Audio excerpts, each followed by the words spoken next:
Hello, cats and kittens. Mama Cat Gamer here with another episode in Gavtia's Adventures through Eorzea.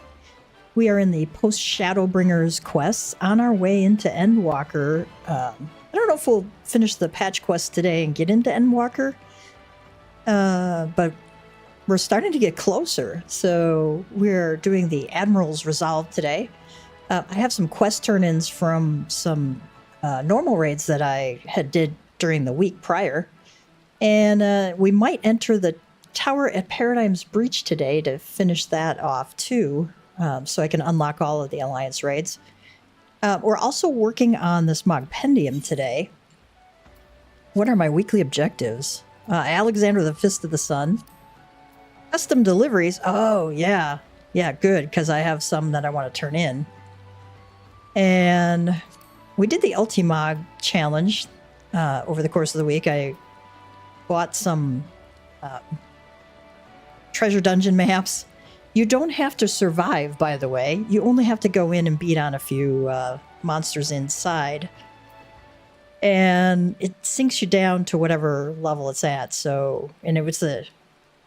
I ended up just like dying 5 times, right? But I wanted to complete it because I really wanted to get those Ultimogs or the Mog Tomes, as we call them. They're actually irregular tombstones of aphorism, but everybody calls them Mog Tomes because they're from the Moogle event. I have to check my weather real quick because we had something come over the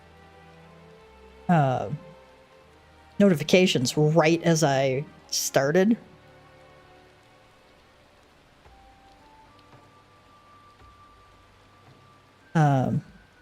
So I'm checking that because we might be under a tornado watch right now.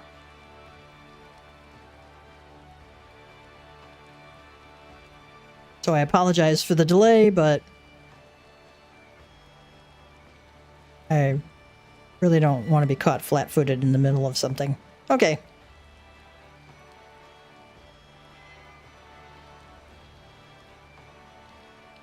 All right, nothing yet. Doesn't look like. We're right in between 2 big mesoscale discussions, but I'm not worried about that. Oh yeah, we do have a tornado watch up. Okay.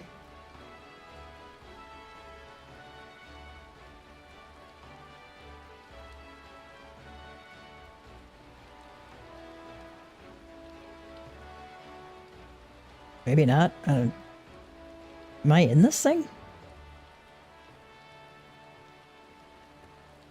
Oh, yeah. Just barely in it. Okay. All right. Duly noted tornado watch.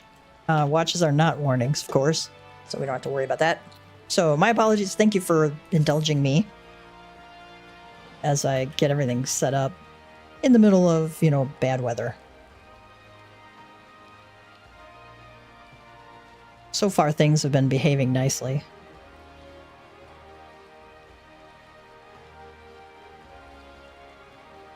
We were supposed to get bad weather yesterday, and it just fizzled out. Which, you know, I was kind of okay with. Because they were talking about softball-size hail. It's like, holy cow.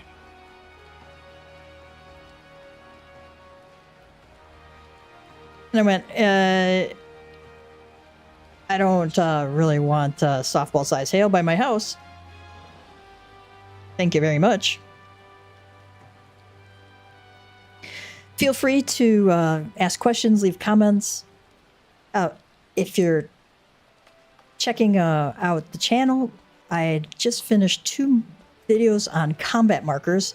I did a part 1 and part 2. Part 1 was for the like up through level 50 kind of markers, so they're more basic ones. Part 2 is more advanced ones. We had Weeping City of Mach, Alliance Raid, Eden's Gate, Resurrection, normal raid, and then I did the M12 in the Dawn Trail normal raid.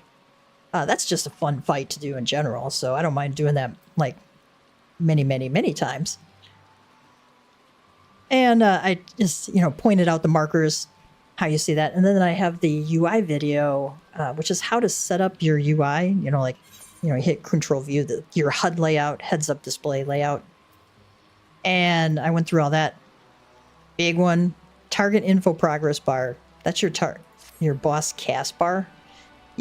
You can see it. Also, they added it into right below the boss's nameplate, which is really nice. But I'm often scrolled out and down, so I'm looking down a little bit, which means the boss's head is like usually cut off up here. And so I don't often see that target cast bar up by his nameplate. So I have it way down here right above my hotbars. Okay. And that makes it so much easier to see the danger. If you don't have that enabled, that is like the number one thing you want to do. All right.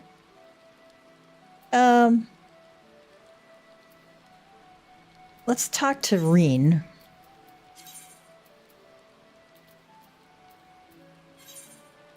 And I know we've got stuff to turn in Crystarium too. So let's do that.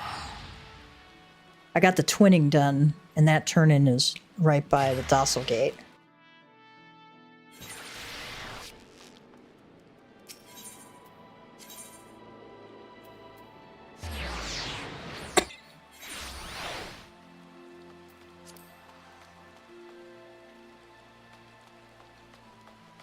Let's see what Bethana has to say.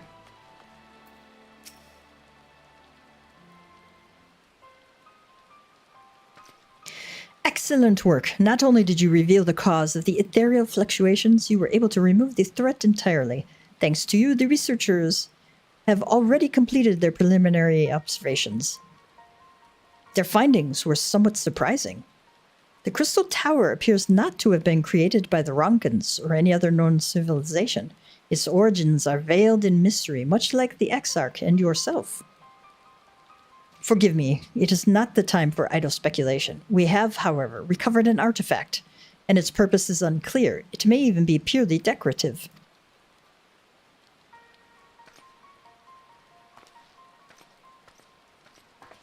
I guess we're supposed to follow her.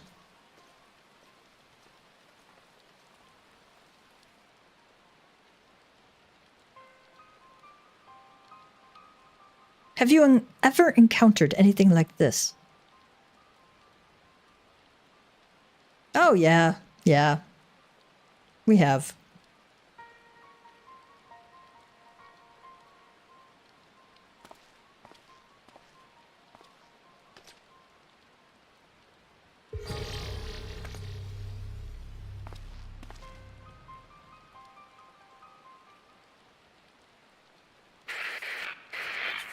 Beast has come to carry out our plan. This will be my last recording. With the tower activated and the temporal displacement apparatus online, all that remains is to throw the switch and to pray. I'm sorry, I truly am. I wish there was another way.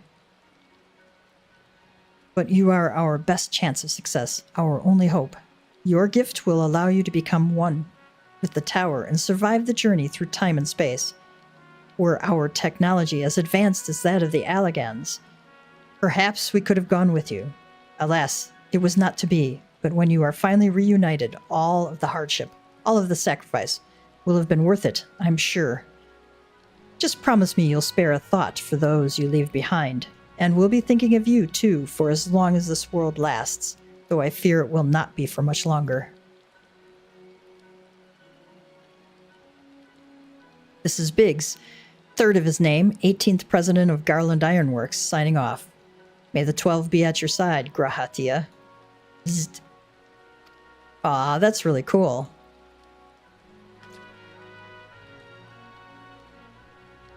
Person's voice coming from a machine? To be honest, I cannot make heads nor tail of it. Do you have any idea what that was about?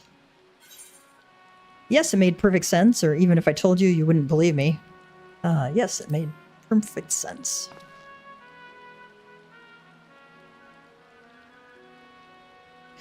Considering your connection to the Exarch, I am not entirely surprised. But one thing was clear, even to me. The people who left the message were facing a great catastrophe. They placed their faith in the Crystal Tower in much the same way we have done ever since the Flood of Light.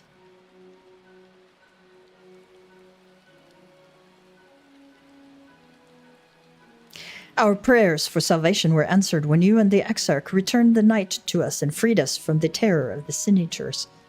I sense that this was all made possible by those people from a long time ago, from a time long forgotten. We should do our utmost to learn more of them.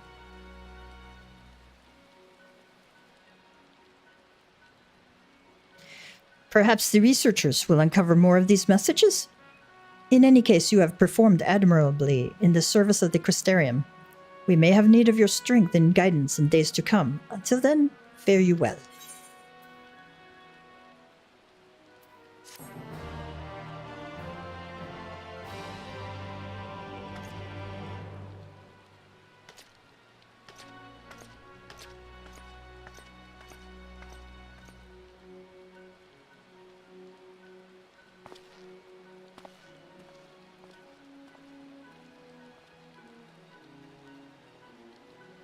I think that 18th president of Garland Ironworks. And hello, everybody who's joined us. Welcome, welcome. We're just doing some quest turn-ins right now. Speak with Reen. Speak with Sid. Let's speak with Reen here, since we're in this area.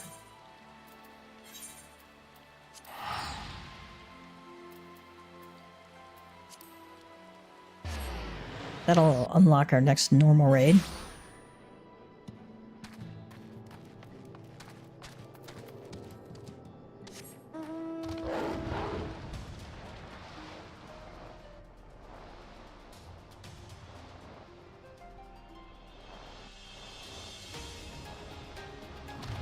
Sky slipper. It does look kind of like a slipper, doesn't it?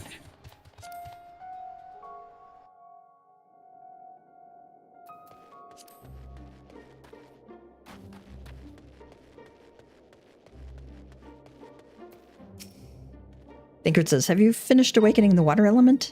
To be honest, I don't see any difference.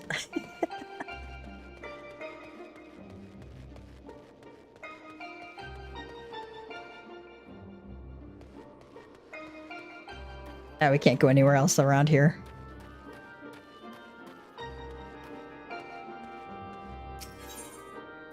Proceed to Eden's core.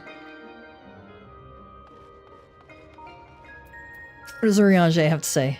A most emphatic victory, Gav. Unfortunately, we cannot yet be certain if this ether is behaving as predicted. Okay, that was a decisive victory, Gav. Unfortunately, we can't tell if ether is behaving as expected.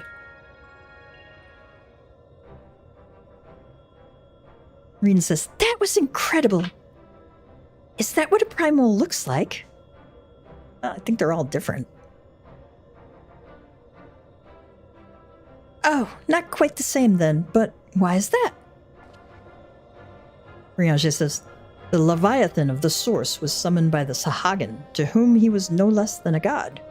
Yeah, the Source's Leviathan was summoned by the Sahagin, and he was no less than a god to them.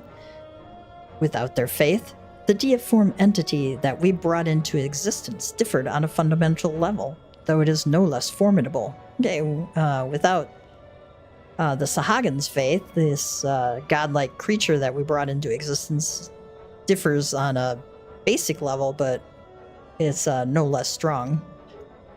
The manifestation relied upon Gav's experiences of Leviathan and may have been influenced by recollections of other water-aspected beings, leading to further discrepancies. Okay.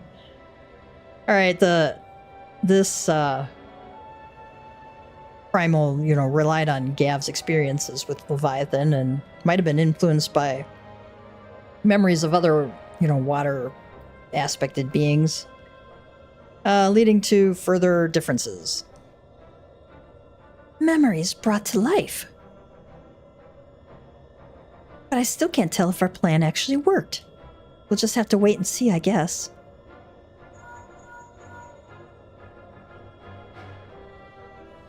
Thinkard says, how goes it?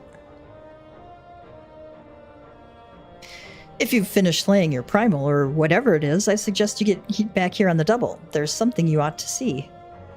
Sure.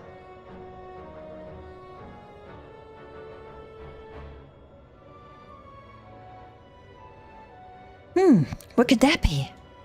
Eorzea says, evidently, our only recourse is to return to our base of operations forthwith. Well, you know, the only thing we can do is go back to our base immediately.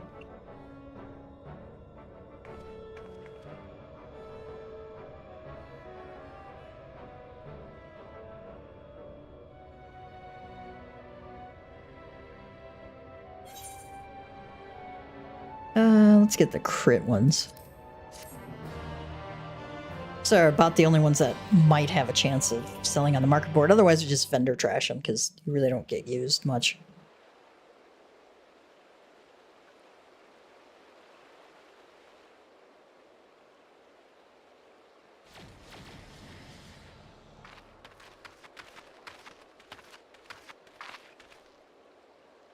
She just looks so surprised.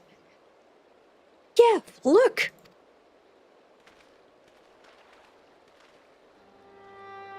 Oh, that's pretty cool. There's water.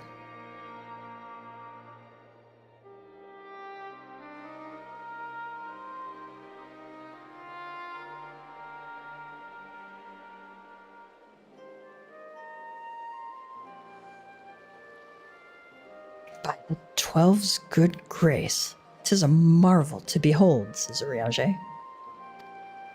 It's like, oh my god, how amazing is that? Green says, I never thought that a whole lake would suddenly appear like this. And we're just getting started. I only hope the burden is not too much for you, Gav. All in a day's work.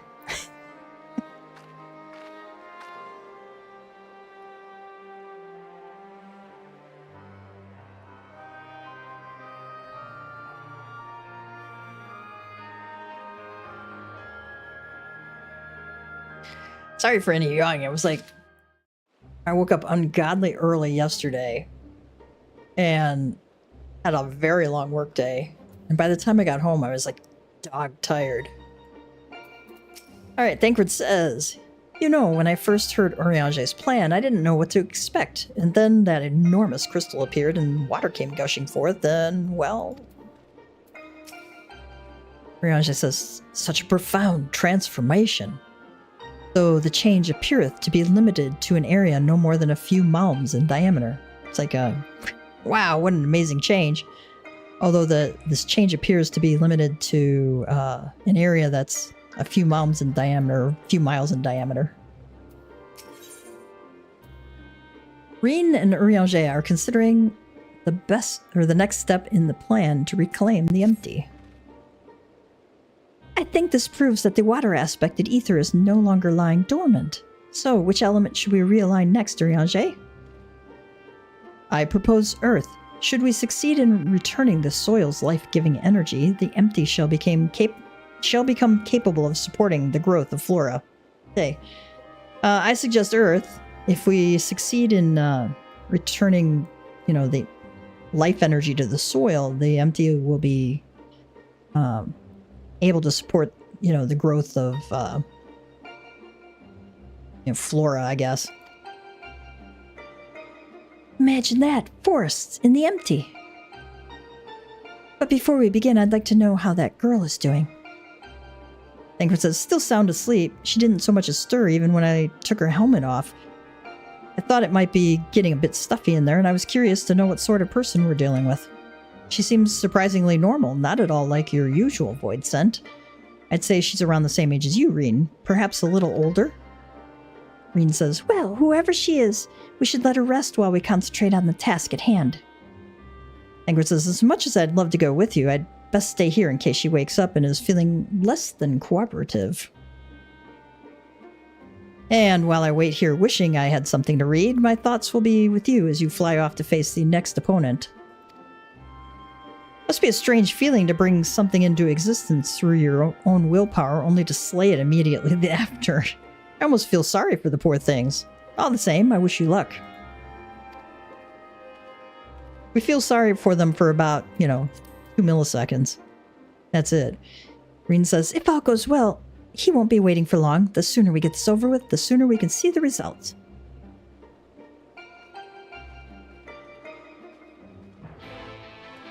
Let's speak with Reen in Eden's core.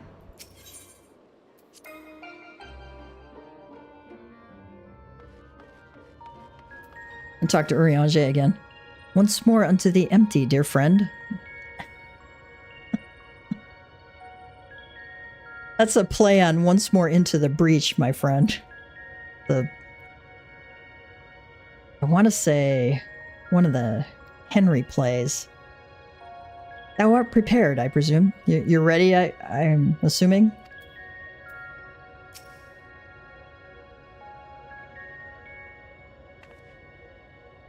Now, before we embark on our journey, there's one question I feel I should ask.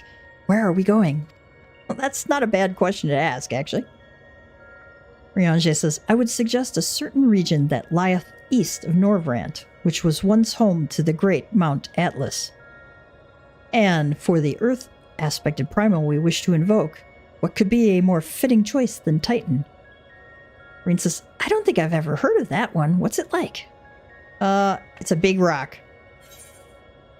He's worshipped by the kobolds, the landsides. The landsides.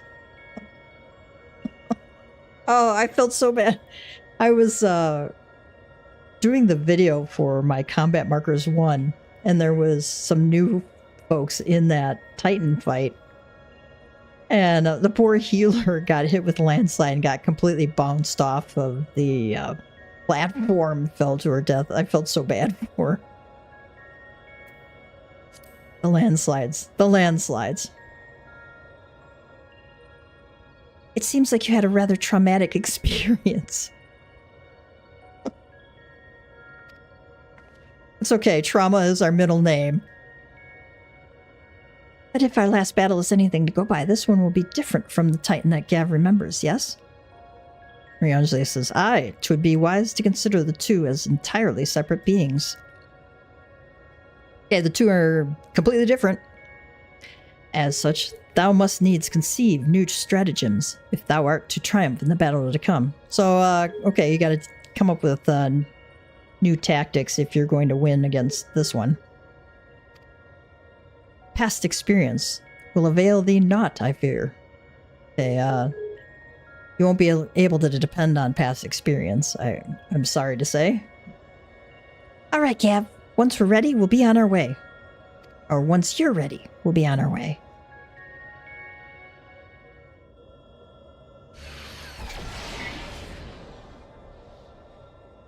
It took a while, but we finally arrived. Ready, Gav?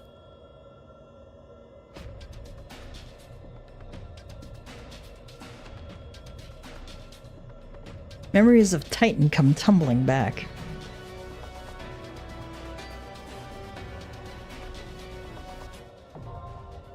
Innsgate Sepulture, now accessible. There's its sepulture. Okay, that's gonna bug me until I look it up.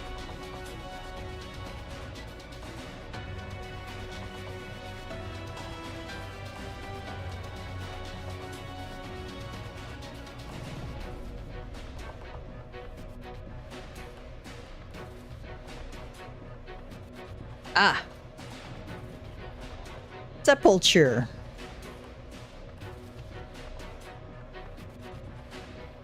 Sepulture. The act of interment or burial.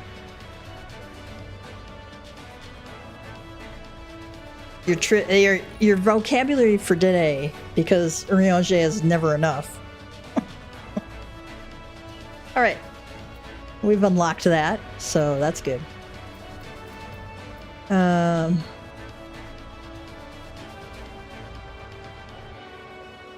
go speak with Sid.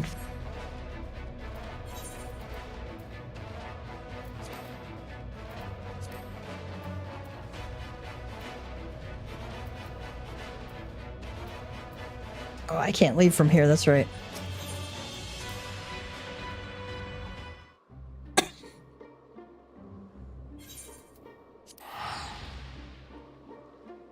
Oh, you can't even see Thancred here. I was gonna see about talking to him, but he's not even present.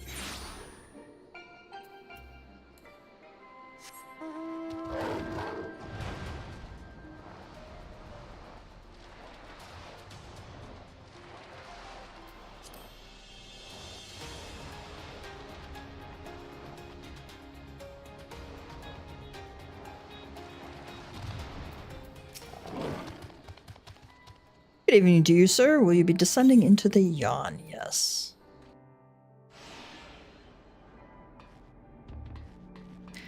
Let's see. What does Alpha say? Quay. Mark 14 Thermocoil Boilmaster doesn't have any coffee for us today. Sweet. Oh, that's working on it. What does Nero have to say?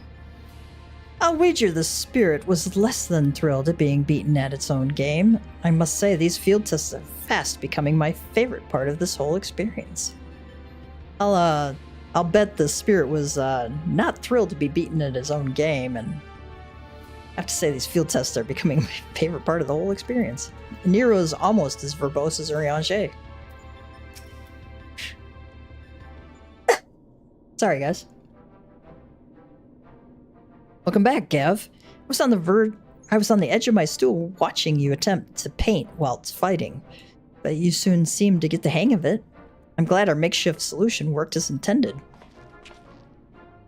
Nero says, our makeshift solution worked as intended because I made it work. Painting is easy, as is intending. I feel I should remind you, however, that the brush was very specifically designed with that arena and that foe in mind. Against aught else, it will avail you precisely as well as any other brush.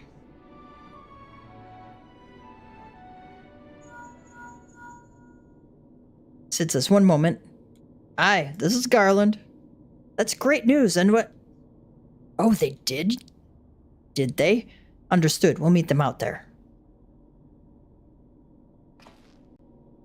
That was Jesse. Apparently Biggs and Wedge considered themselves well enough to pay us a visit. They're on their way to the yawn. Fancy a brief jaunt to the surface? Nero says, no thank you. I have data to analyze. Okay. Thanks, Mr. Friendly. Sid says, fine. Just the three of us, then.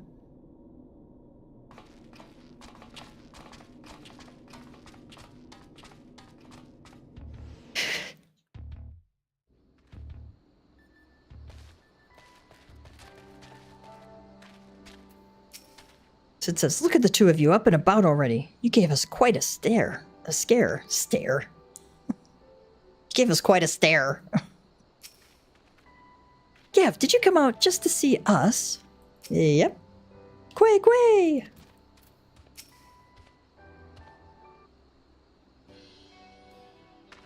Chief, Gav, and Alpha, too. We didn't mean to drag you all away from your work. Sid says, nonsense. After all you've been through, how could we not come running? Speaking of which, should you even be walking? Big says, the Corrigan will probably want to have words with us later, but we couldn't just lie back and let you brave the rift on your own. So, no. Which is, do you even have enough hands for that much work? Who's taking care of all the little jobs? Sid says, yes, the little jobs. It does seem that you two have spoiled me. I only recently learned that the kettle does not, in fact, fill itself. But we're muddling along somehow. Gav has been a pillar of strength, as always. Alpha has proven to be a stalwart companion, and Nero has been invaluable and insufferable in equal measure. I would hazard a guess that he's insufferable in greater measure, but okay. As for the test subjects themselves, they're certainly formidable, but Omega's experiment hasn't broken us yet. So go home, heal, and don't come back until you're fully recovered.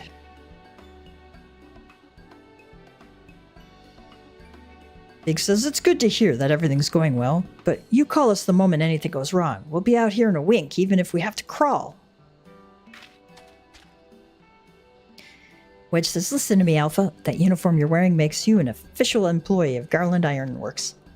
That means you can call on us whenever you're in trouble, and that we can call on you. It means you're not alone. Biggs and I have to go away for a while, so I want you to look out for Gav and the Chief for us, all right?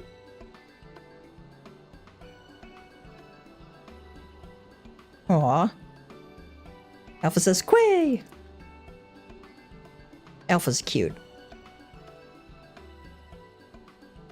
Oh, before I forget, says Biggs, we brought you something to put a spring in your step.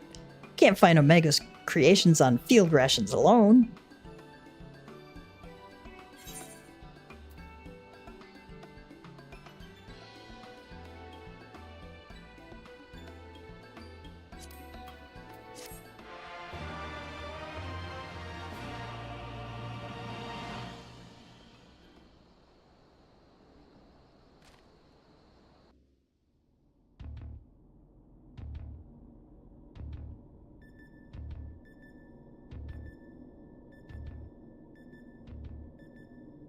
I do like Nero's sunglasses. Those look pretty cool. Now, what have we? This next one seems strong, but exhibits no other notable traits. How dull. The true challenge is his fourth opponent, but if I can find the patterns hidden in the chaos, then knowledge and reason will prevail. For even the most random actions are products of an underlying logic. One has but to isolate the behavioral triggers.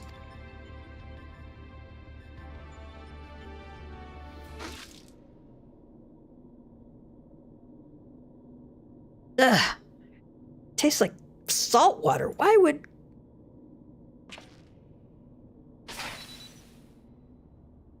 I need to take a closer look at that card.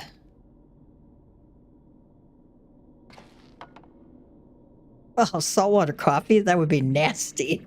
Oh. Ugh. Omega says, Alpha Group shows signs of recovering from recent trauma, initiating action to maintain desirable stress levels.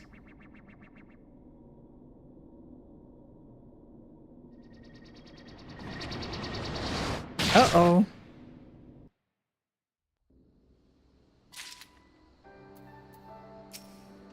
Big says, we appreciate you coming to meet us. After imagining everything that could go wrong in there, it was a relief to find you quickly getting on with the job. We'll have to hurry up and get well. Okay, I gotta go let my doggy in real quick. I'll be right back.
And welcome back, everyone. Won't let you pass. Wedge is standing by to see you off. Alpha and the Chief have already gone back in, so don't let us keep you. Our colleague over there should be glad to help you make the descent as soon as you're ready. This dreadful experiment may have a way to go yet, but if you keep taking it one battle at a time, you'll be fighting Omega before you... it will all be over before you know it. Does he have anything else? Say the word to our colleague over there, and he'll help you make the descent into the yawn. All right. Let's go back in there. Can I lower you into the rift, sir? I may not be much use in battle, but I can at least do you this small service. Yes, please.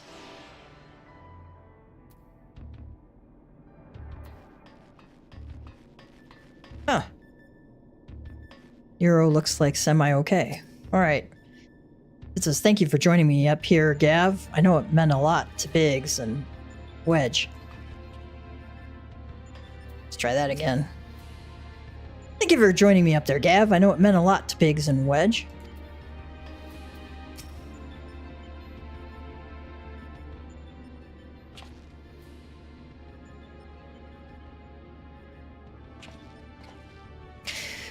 Back are you? We should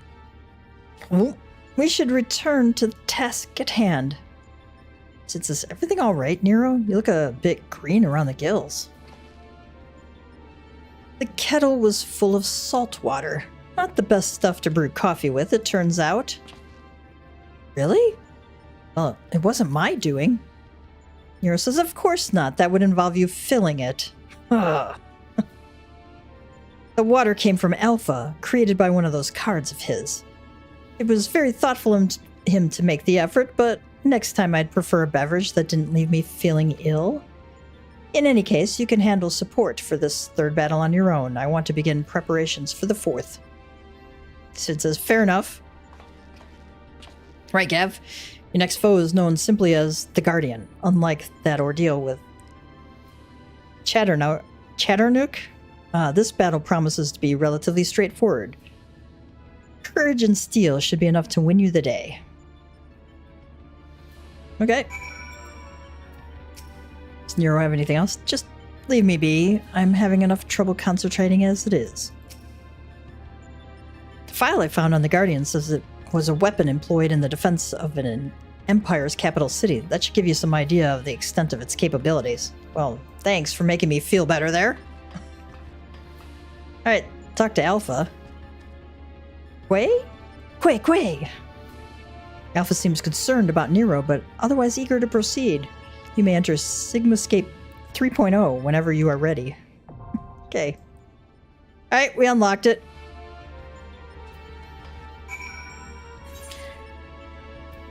I am going to queue us for the next Alliance raid.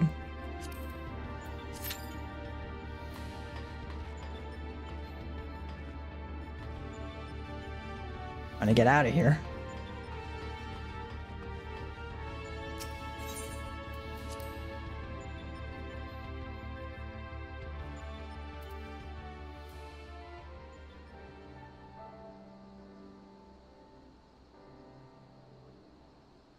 Do we have anything else? Oh, you know what? I'm gonna go do the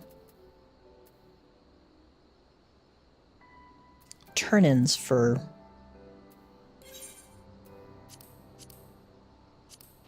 the weekly challenge. Custom deliveries.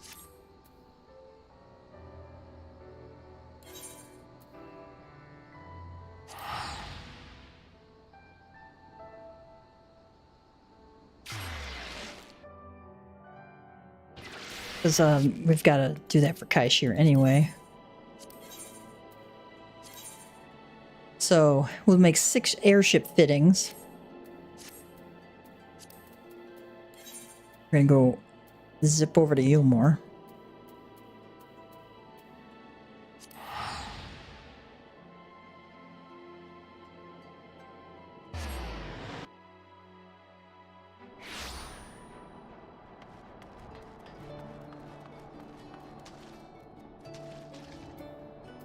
Let me check my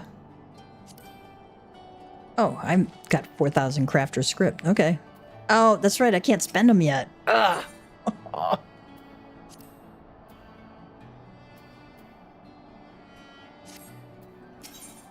There's nothing I can spend them on. That's sad.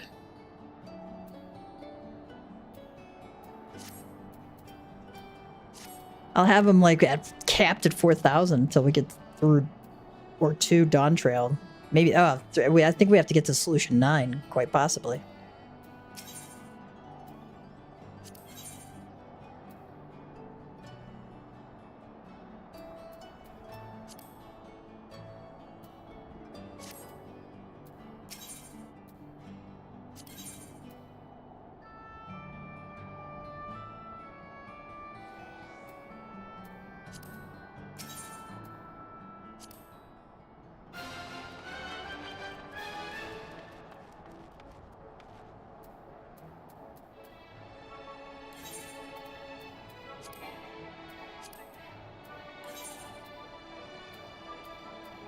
Make sure I got everything removed. We're waiting for the Tower at Paradigm's Breach. This is my least favorite Alliance raid. Least favorite.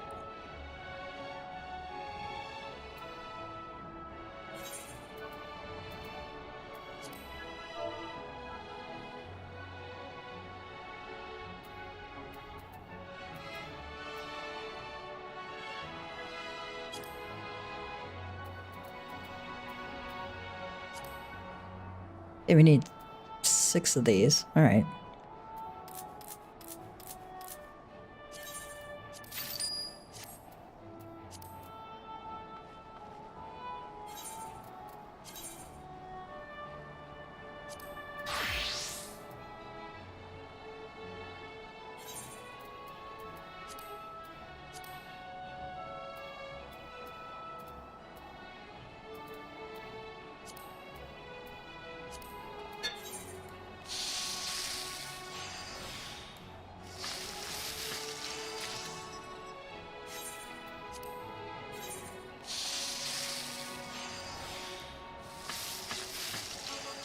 I meant to make these up ahead of time, but since we're here, and what I'm doing since I've got him at level 100, I'm just hitting train die to give you increases quality by 100%.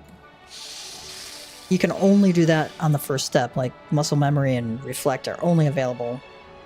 Those 3 are only available on the first step. Since I had intensive synthesis procced anyway, might as well use it.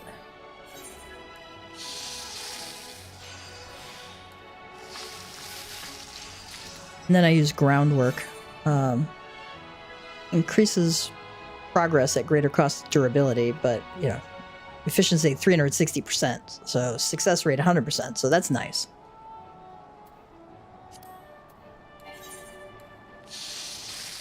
And then you can use Train Perfection, which reduces durability loss of next action to 0.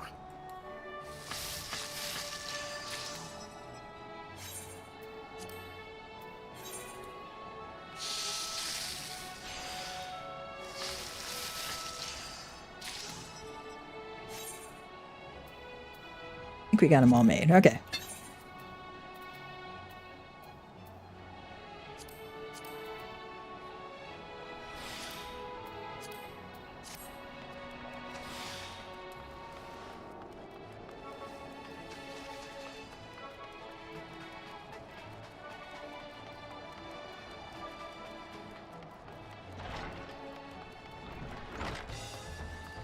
I hear that, and I just want to like suddenly waltz or something like that. I did dancing in this Renaissance group I was in. Did it for quite some time. It's a lot of fun. I don't hardly know anything about airships, but you've been on a few, right? Hopefully that'll make your job a bit easier. Make delivery. Yes, I know.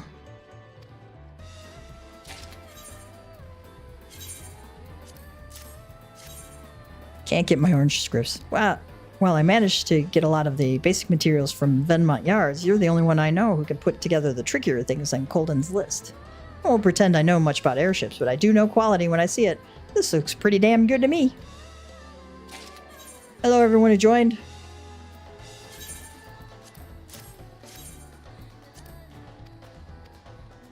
We're just turning these in so I can get Mog Tomes. And then I will probably run over to Limsa and spend them. We have until April 28th to get those done. And that'll be like, well, actually, practically speaking, April 27th, unless you like to stay up until 2 in the morning or whenever the reset is or maintenance starts. Maintenance actually will probably start Monday in the evening. They usually take about 24 hours to get a major patch like that. That ought to do it. I'll get this lot off to the soldiers and shipwrights working on the fleet. I bet they'll be chuffed to bits when they see what you've come up with. I'm assuming chuffed to bits means that's really cool, or they'll be really excited or thrilled and happy. I'll have to look that up too. We finally managed to get Colden everything he asked for. Since our part of the bargain is taken care of, we have to do now is wait and see how things turn out. I almost forgot to mention that Master Chai wanted to see us. We've been asked to meet him by the Xylem lift. I reckon we've got some good news coming our way, so let's take Anfrig and Zia along to hear it.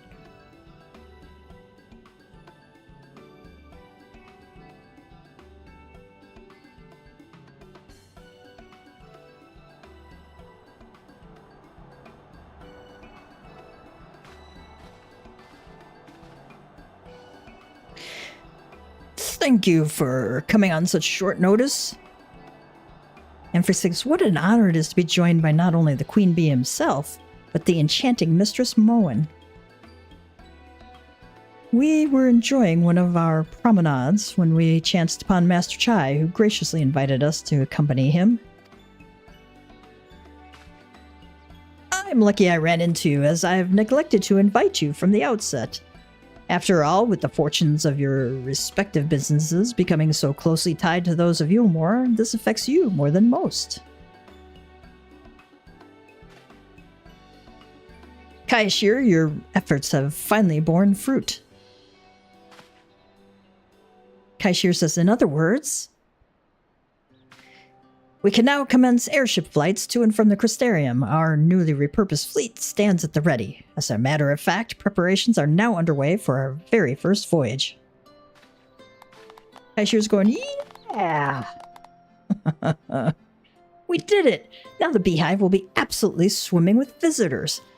Especially once we put the next part of our plan into action. Ostazia says, you mean there's more?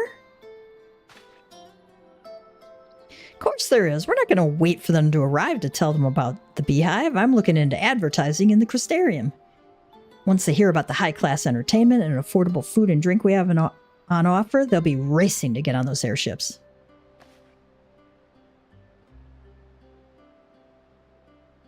Hold on. I've got another idea. If we give them a little souvenir on the way out, they're bound to come back for more. And when they get back to the Crystarium, they can show their friends and tell them about all the fun they had at the beehive. That'll bring in even more customers. Sure, why not?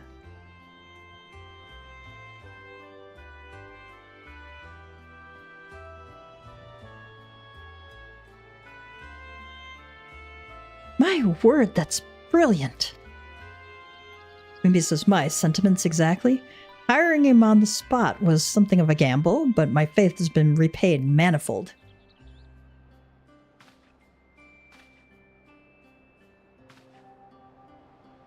Anfrig says, let's not count our Admiral just yet. There's still a lot to do before any guests arrive.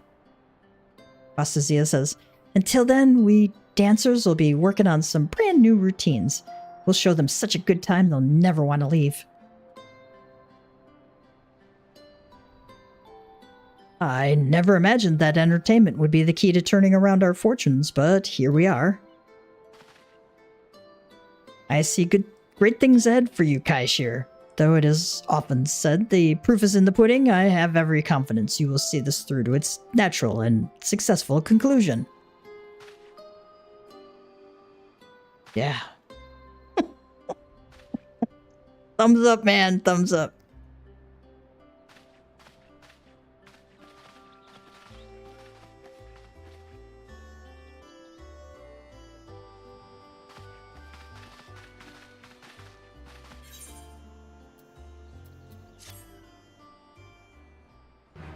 Kaishir now considers you a savior of the beehive. Kaishir could not be happier with your efforts. He now considers you a savior of the beehive. Through your efforts, the beehive has become one of the primary reasons to visit Eorzea. It seems, however, that Kaishir has a different sort of favor to ask of you.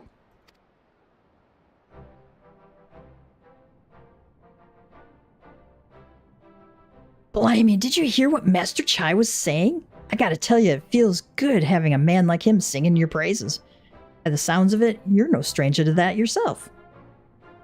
He's got every reason to be optimistic, though. Everything's coming together nicely, and it's all thanks to you. Of course, we're not quite there yet, and we can't afford to get complacent. But if the plan with the souvenirs pays off, everyone in the Crystarium will be wanting to hop on an airship and sample the delights of the beehive. To be honest, I ain't got a clue what would make a decent souvenir. If you bring me whatever you think will work, we'll take it from there. Oh, and before you go charging off, there's one more thing I want to ask. The Queen Bee is always around going on about clothes maketh the man or something. The ones they gave me to wear when I joined make me presentable enough, but I want to look less like hired help, more like I belong here. Don't worry, there's no need to donate half your wardrobe to me or nothing. I hear about those glamour prism thingies. They'll work just as well as shelling out on a new outfit. Mind you, I spent most of my life dressed in bits of old sack, so I wouldn't know where to start. Could you maybe pick something out for me? I hate to be a pain, but you obviously got much better dress sense than me. Okay.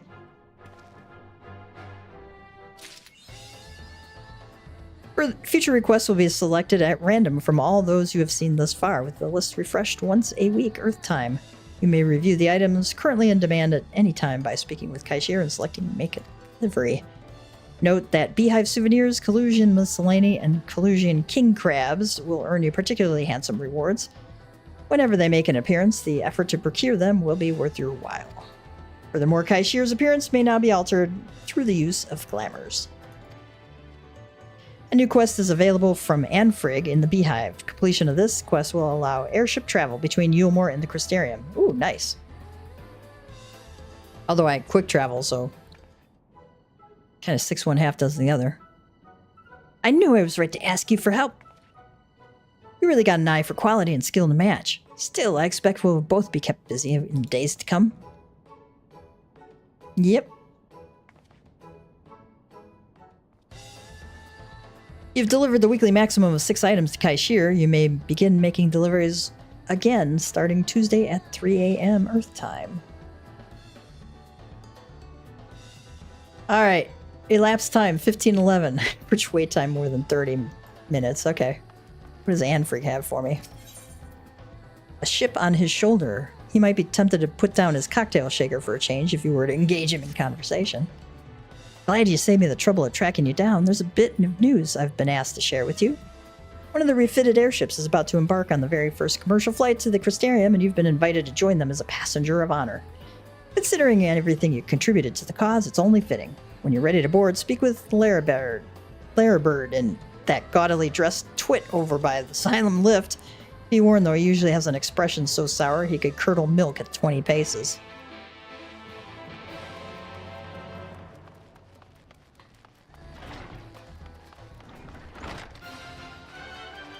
Fortunately, we don't have any milk in our possession to curdle.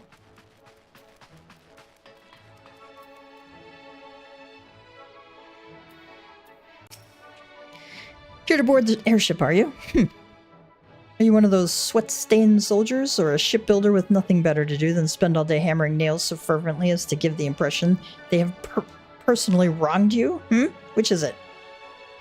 Why it was decided that you all be given lifetime passes for whatever shoddy work was performed is beyond me. Not that it is any concern of mine, of course. Riffraff is riffraff. I'm duty-bound to inform you that all passengers are to be guided from here to the uppermost level of Yulmore, where the airship landing is situated. Only those granted permission to board may pass beyond this point. Alas, the powers that be have neglected to provide me with a proper reception area, and I am relegated to standing upright for bells on end like some wretched footman. If you're quite done boring me, your ship awaits, sir.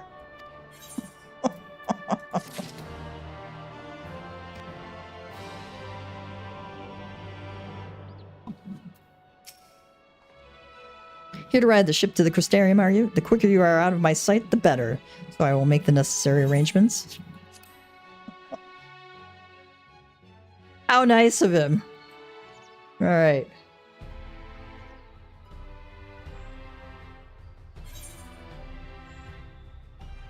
Crystalline Mean. Got another blue quest here for us.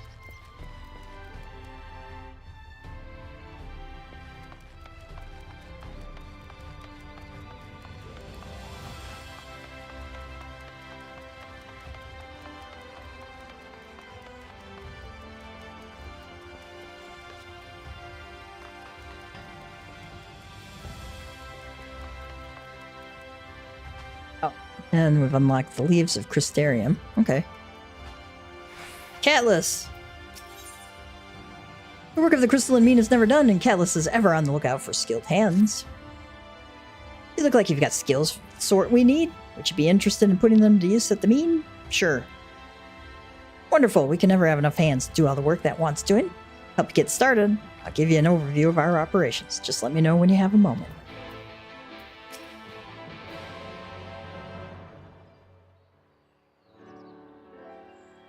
Ready to learn about our operations? Good, good.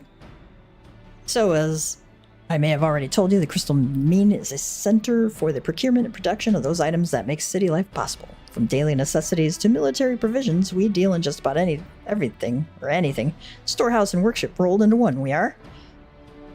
Now, the Mean is composed of 5 facets. That's our fancy name for divisions. Each facet is a collective of folk skilled in certain fields who work together to provide for the Crystarium.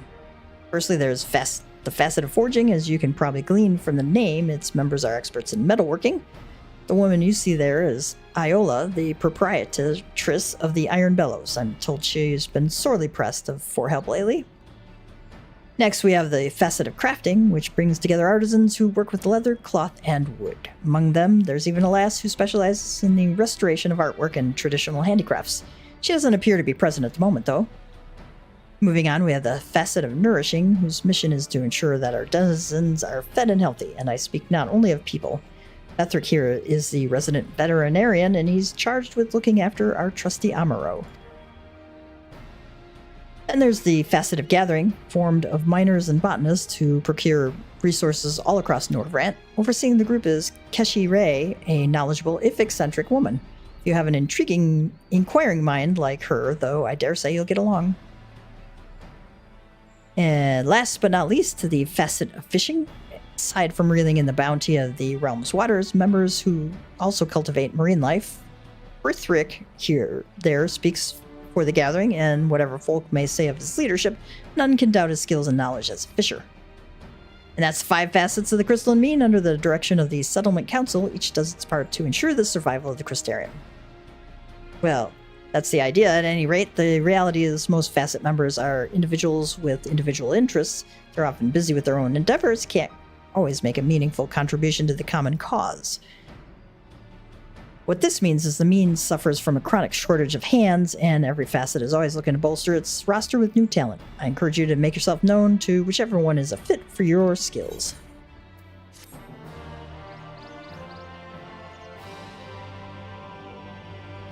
You can now offer your services to each of the facets of the Crystalline Mean. And we will look into that later.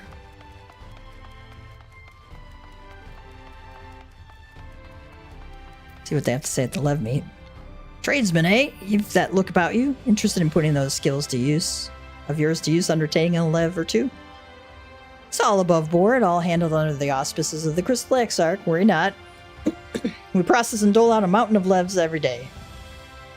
Register with us and you can peruse the open ones at your leisure. You'll be compensated too in case you were afraid we were running some sort of charity. So, shall I put your name down in the ledger? Sure.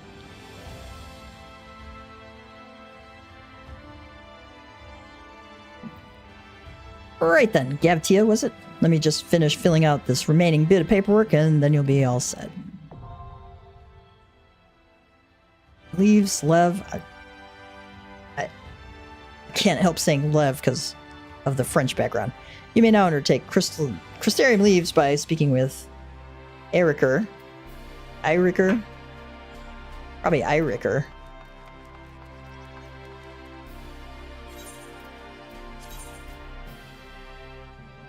While we're waiting for this insanely long queue for Tower of Paradigm's Breach, I had a feeling it was going to be a long one. Everybody's trying to queue for the Stormblood ones right now because they're on the Mogtome list of duties. So people are doing those like crazy.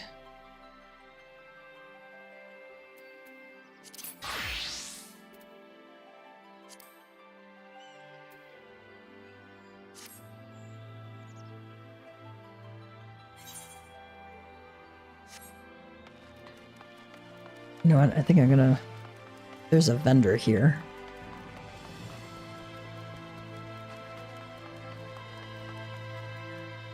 Nope. I'm gonna go over to the markets there and sell my crap off.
I think coffee biscuits are on the list of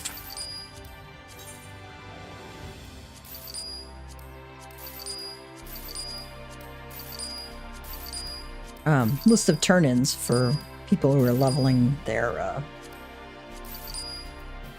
brand company rank. So I might put those on the market board.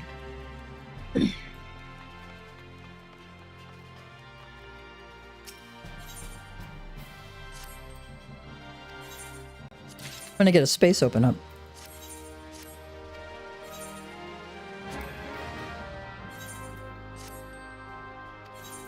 Oh, my adorable sapling.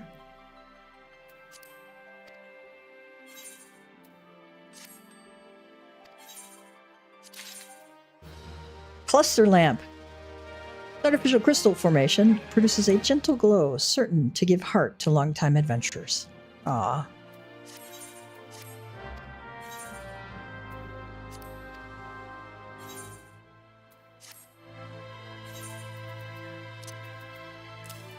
Gonna save that.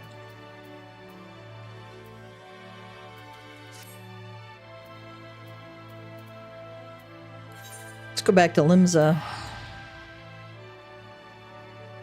We have to talk to the Admiral.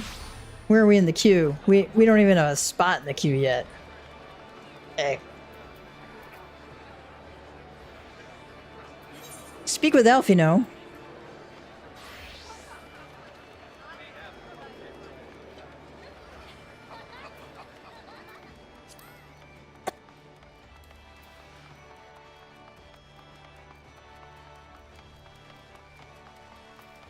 Oh, what does Graha have to say? I know naught of the city save what I've read or heard in passing, so in this matter I will follow your lead. Eorzea says, the Admiral is right. The cause of the conflict needs to be addressed. We'll do what we can to ease the way, but it ultimately falls to the Lominzans to make peace with their neighbors. By way of a first step, I suggest we split up and make inquiries around town. Someone must know the Sickard. If you approach the Pirates' Gav, or if you could approach the Pirates' Gav, the rest of us will seek out merchants and adventurers. Oh, thanks. Give me the dirty work to do. Okay.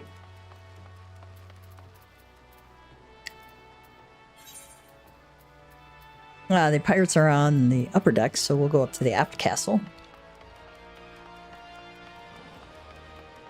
You know, Limza's like really, really confusing to me when you first do it. So the best thing to do is just when you first go is to unlock all the Ethernet shards, and then you don't have to worry about it.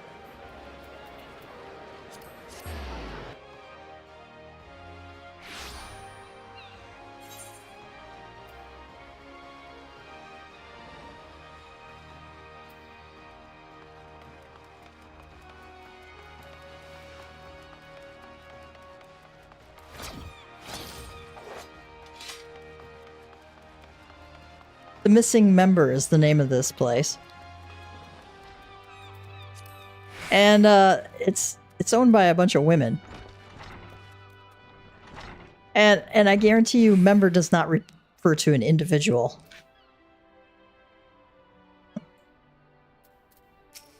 Abroka says, Captain Roswin's led the Sanguine Sirens to the top of the food chain here in Limsa. You want to join the meanest crew on the sea, then you'd best bloody your cutlass and thicken your hide.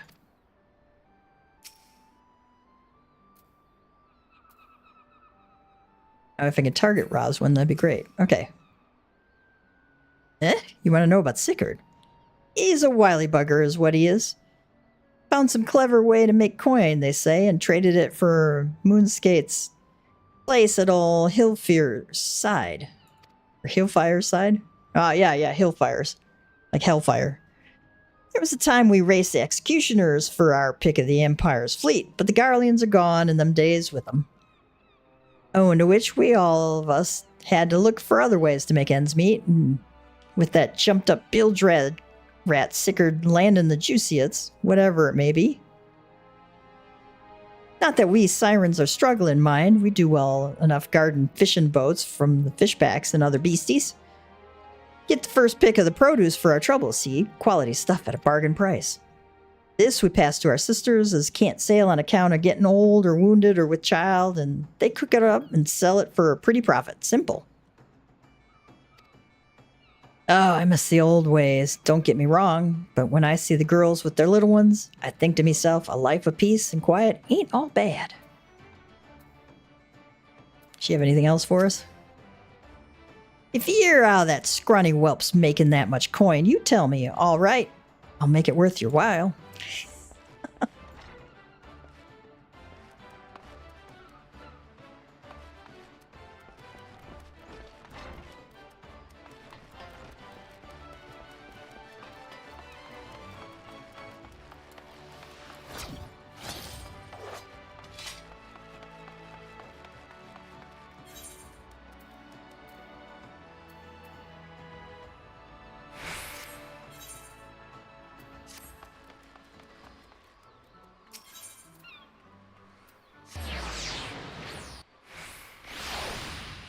Go to talk to the second one.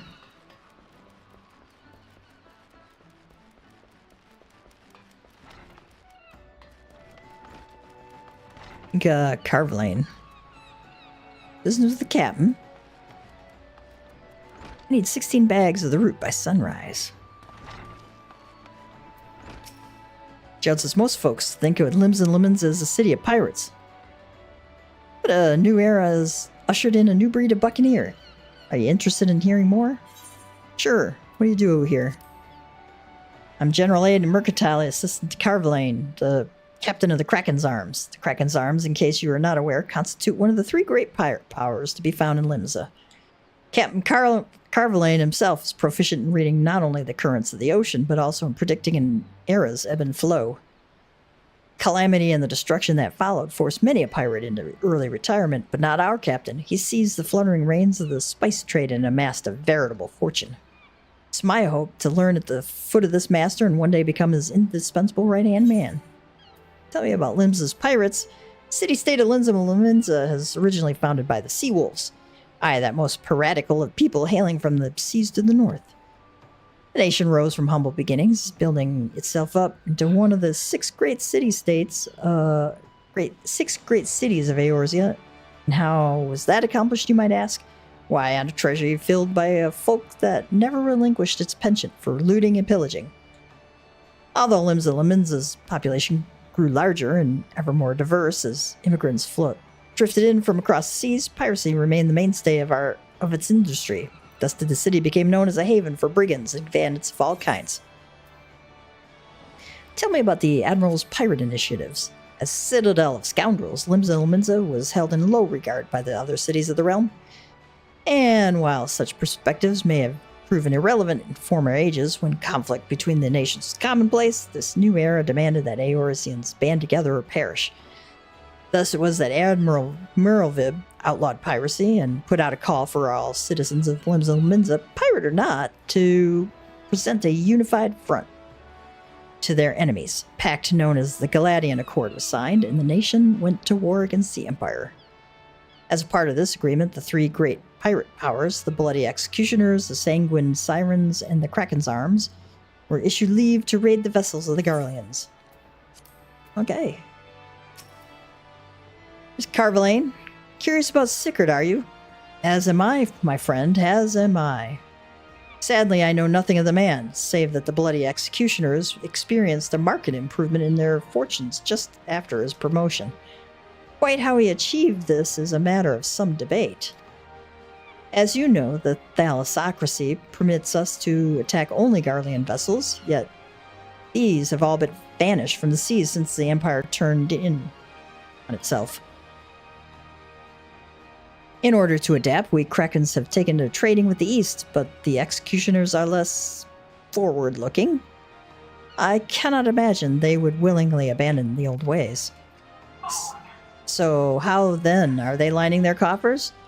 Whatever their secret, they are not like to share it with their rivals, but mayhap you will have more luck. Right.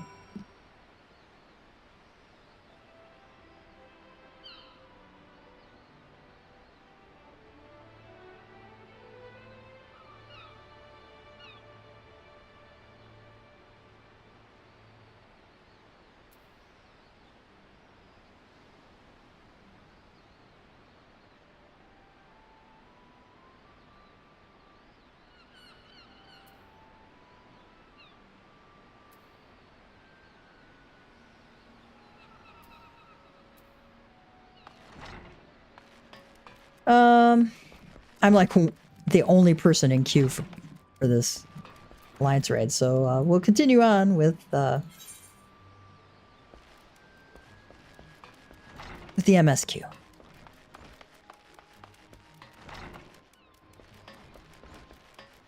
Well, hi, Jakey. Buddy. Buddy. Say hi to Jakey. Oh, I know, baby.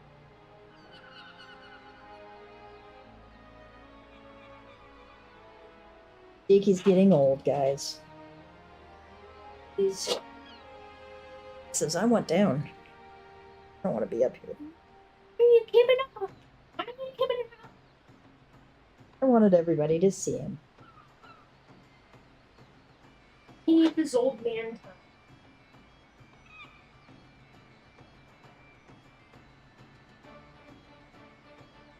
time. Give him fresh water, please. Well, it's like half gone. I think Mara drank a bunch of it.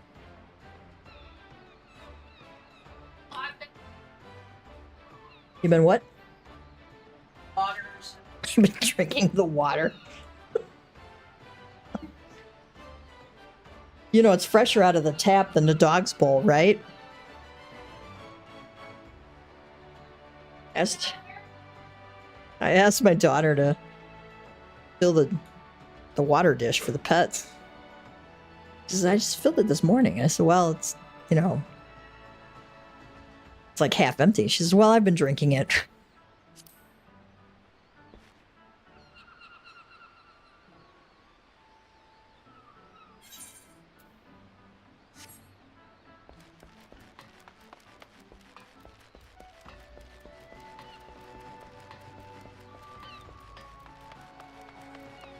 My daughter has the most hilarious one-liners.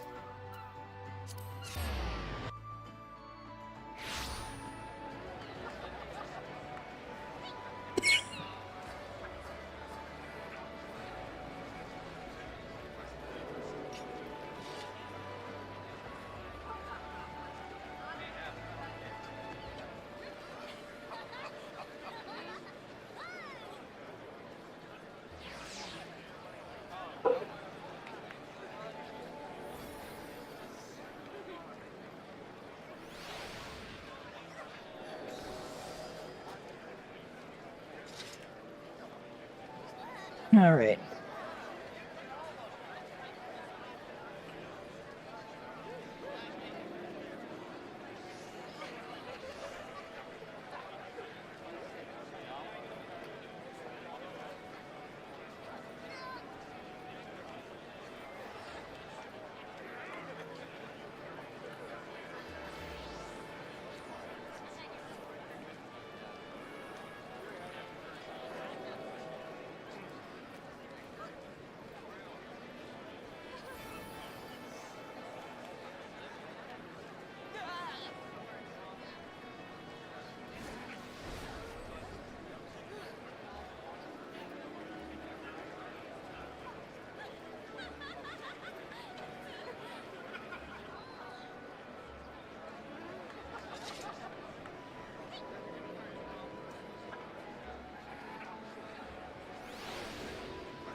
Let's go talk to Alfie now.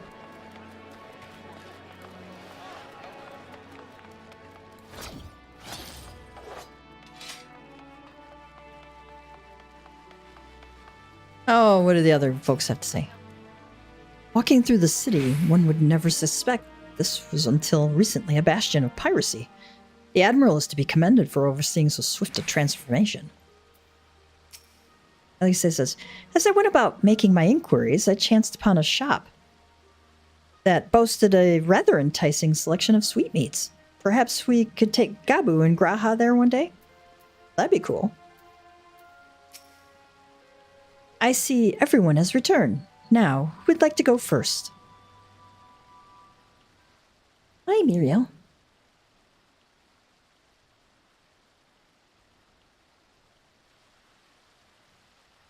So, just as their imperial prey began to disappear, Sigurd turned the executioner's fortune around with a mysterious new source of income.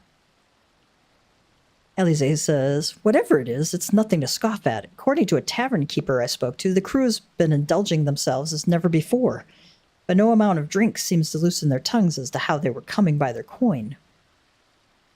Raha says, for my part, I spoke with a reporter from the Harbor Herald. The publication has been investigating the secret of the executioner's good fortune and making little headway. Effie knows this plainly, the executioners do not wish the nature of their business to be made public. And I think I may know why. In the course of making inquiries on Hawker's Alley, an interesting fact came to light. Just as the executioners began to enjoy better fortunes, the price of crystal went into sharp decline, a sudden fall in demand, I was told. Curious, I contacted Hoary Boulder, who has been watching the movements of the beast tribes, and my suspicions were proven correct. Despite ever-worsening relations between the beast tribes and the thalassocracy, neither Titan nor the Leviathan have made an appearance of late, suggesting the kobolds in Sahagin lack the means with which to summon them. Rahatia says, do you mean to say the executioners are divesting themselves of their crystals? Athena says, all indications point to that conclusion, yes, though we have no hard evidence as yet. We must investigate further. Elise says, agreed, so how do we proceed? Alfino says, oh, I have an idea about that. In fact, I have already taken the liberty of making certain provisions. You do sausage and sauerkraut, farmer's breakfast, Moors, and pickled herring.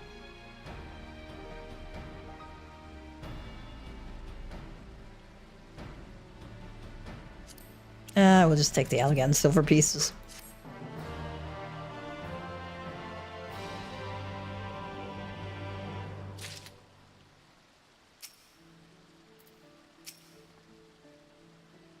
Graha says, if Alphino's theory proves if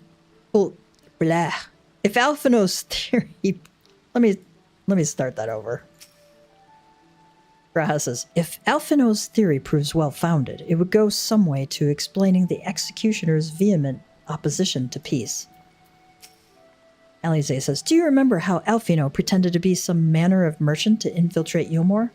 Well, I bet you 10 gil he's about to reprise that role. Alphino has the look of a man with a plan. The search for Sigurd.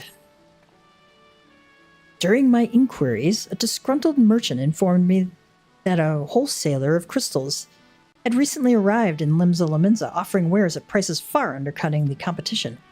After asking around, I was able to gain an introduction and will shortly pose as a potential buyer in a bid to establish the crystal's provenance. The man is due to be at Oshan's Embrace in Lower Lenosia shortly. I suggest we make our way there at once. All right.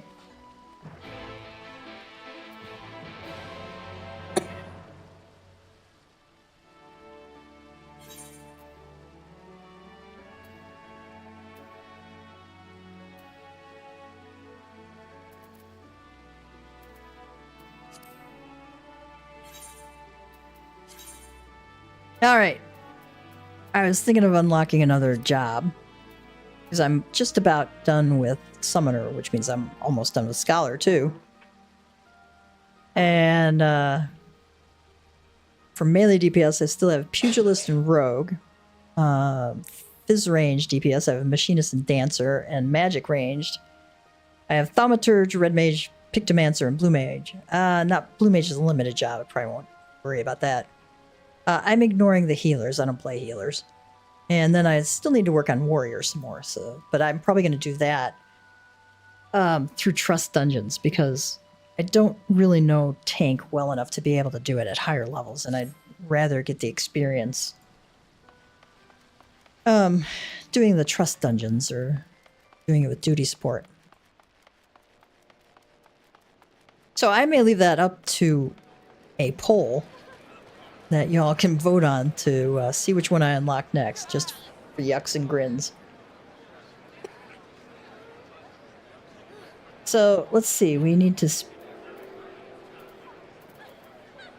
speak with Alfino at Oshan's Embrace. Okay.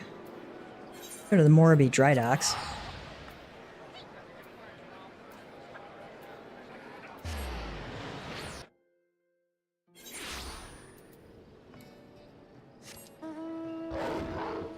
Speaking of, I have 29 Mog Tomes. Okay.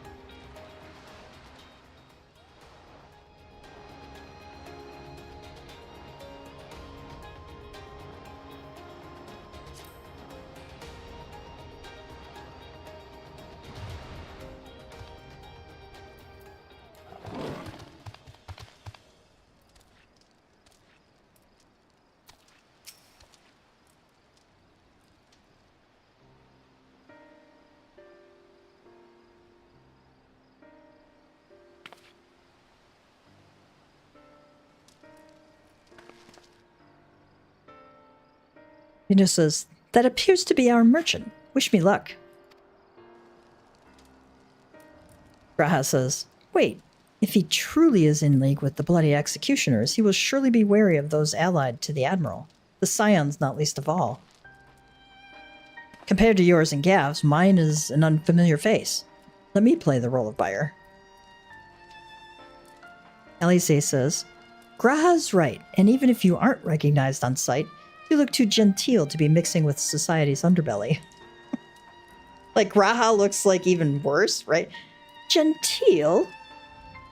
But very well, I leave it to you, Graha.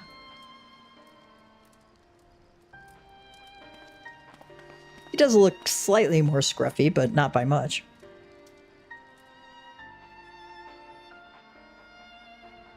Suspicious merchants. Got business with me, Catboy?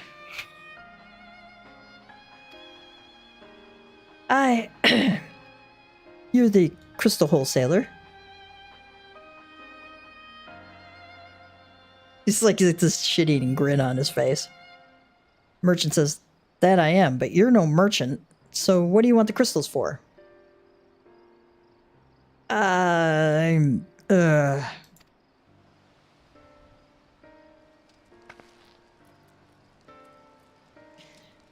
He says, don't look at us, you idiot. You'll give yourself away.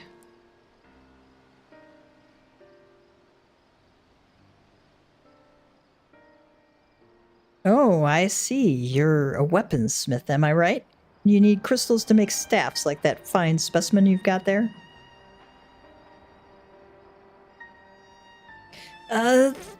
That's right. I am indeed a weaponsmith, and I use naught but the finest materials. I bid you, show me your wares. Cheesy grin again. Well, we don't invite just anybody into our storehouses. It takes time to establish trust, you understand? Look, I have a large and urgent commission. If the quality is satisfactory, I will not quibble over the price. All right, it's plain that's no ordinary crystal adorning your staff, so I'll make an exception. Come with me.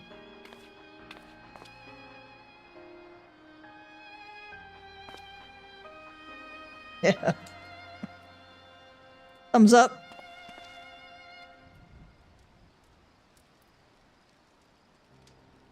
It seems to be working. Let's follow them.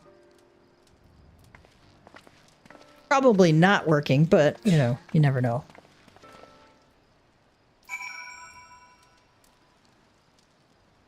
All right, speak with Alfino.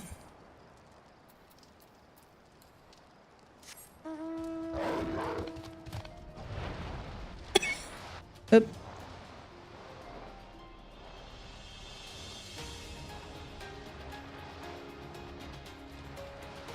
Let's fly on over to there.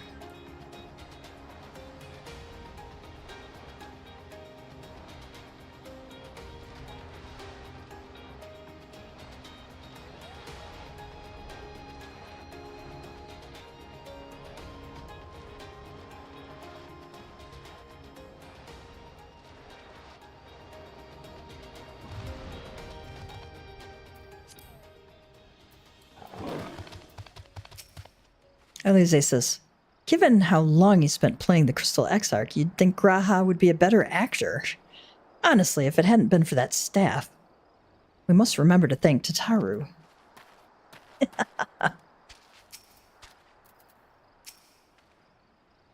They went into that tunnel, quietly now.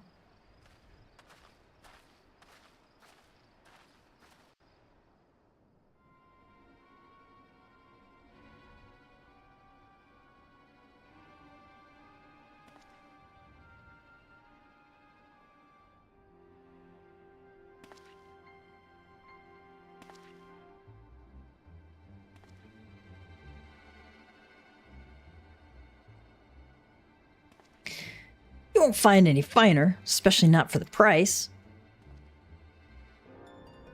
Indeed. I would expect to pay more than double for such quality. How could they possibly be so cheap? There's nothing unlawful about them, if that's your worry. They're from Ogamaro, if you take my meaning. Stuff's as pure as it gets, you won't be disappointed. So, how much do you want?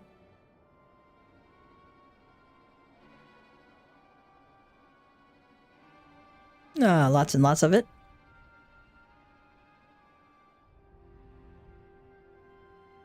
Ogamaro, taken from the kobolds, just as we suspected.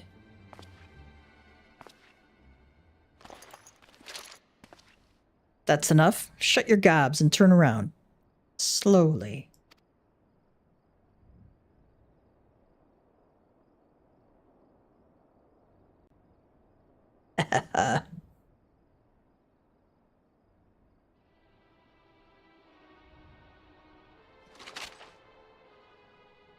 I'm Sickard, acting captain of the Bloody Executioners. No need to introduce yourselves. We know who you are, scions.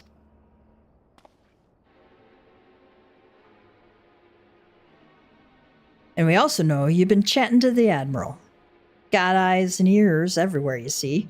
Comes with being the only true pirate crew left in Limsa. So we've established you ain't here to buy crystals. The question is, what are you here for? Alfino says, you're bold to reveal yourself to us without knowing our objective. But what would it... That would explain your swift rise to power. You've spoken plain, and so I shall return the favor. We can't... I like how Alfino just assumes he's spoken plainly. It's like, bold of you to assume he's telling the truth, right?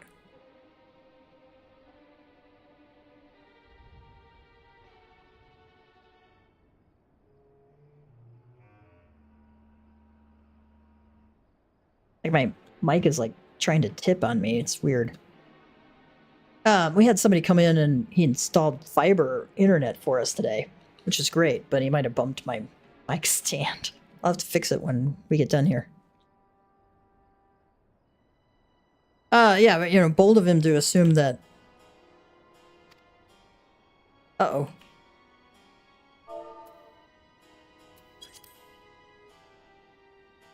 All right, Alfino says, you've spoken plain, so I shall return the favor. We came here to learn why the bloody executioners opposed the Admiral's will.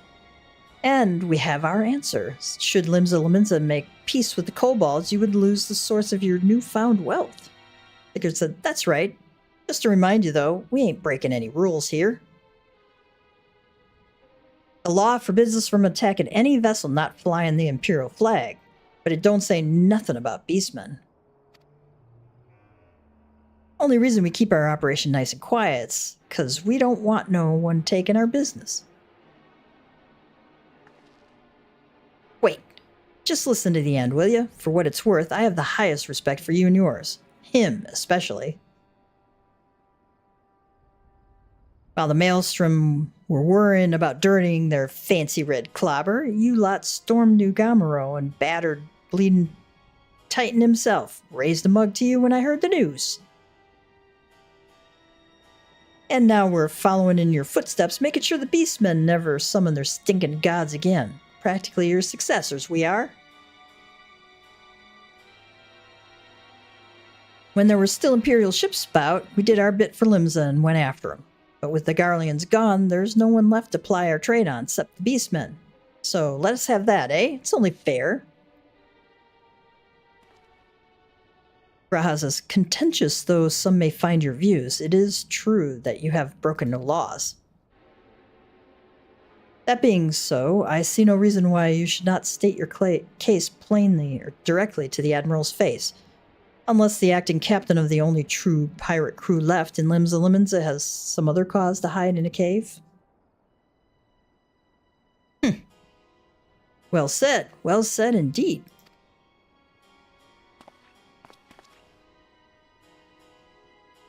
All right, I'll meet with the Admiral. I'll even provide the venue.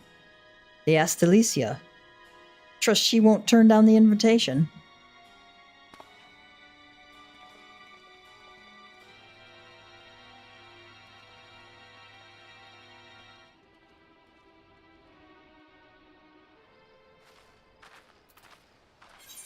I have no idea if that's pronounced correctly.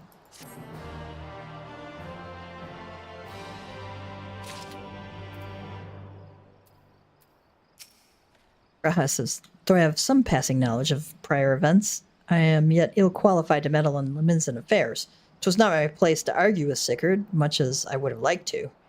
Nay, it is for the Admiral to deal with him and the bloody executioners both. By bringing them to the negotiating table, we have played our part.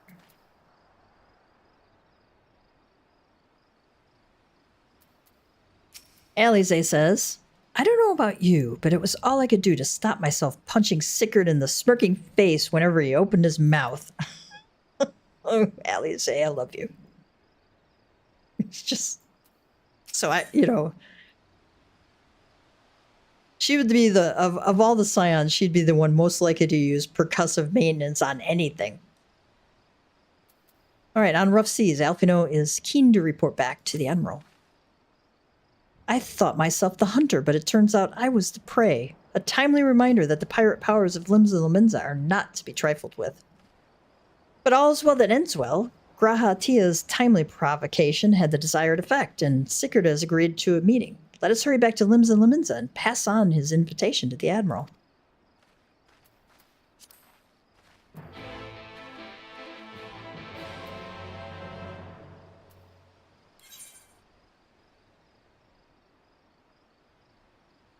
Meet Merlvib in the command room. Well, there's two of us. Two of us DPS and one healer and no tanks yet. Time elapsed 1 hour almost. Average wait time more than 30 minutes. You think?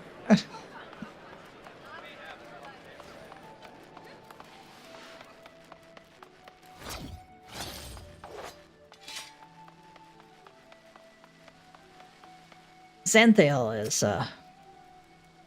ready to usher us to her office. Captain Tia, your companions have already reported to the command room. Will you be joining them? Nah, I'm just going to hang out here. I'm going to shout my comments up to the Admiral up top.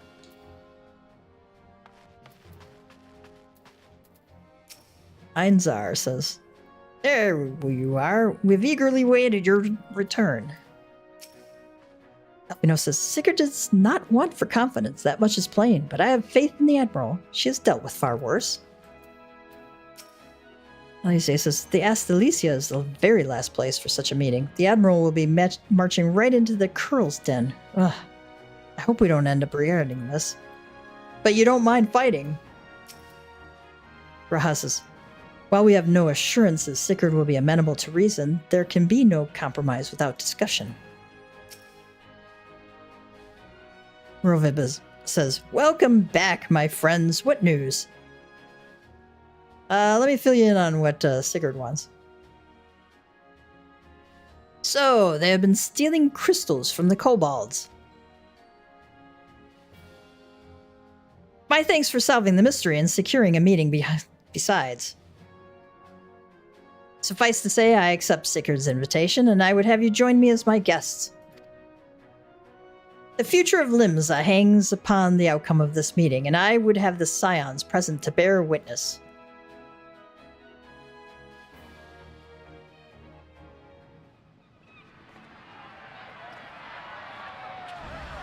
Hey, everyone!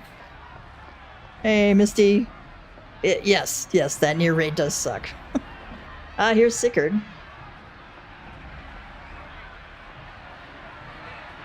Look who's come crawling! Traitor! You can shove your piece!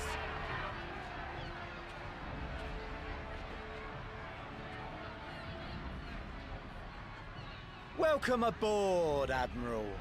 I'll wager you don't remember me. Sigurd, acting captain of the bloody executioners, at your service. 'Twas kind of you to invite us. Now, if Captain Hilfear has a message for me, I bid you speak it. We have just the one demand. That you forget this bilge about making peace with the beastmen. Notice that was a very deliberate comment she made. Just basically shoving Sigurd's authority in his face, right? She went, you're not the one who speaks for these bloody executioners. That's Captain Hilfear.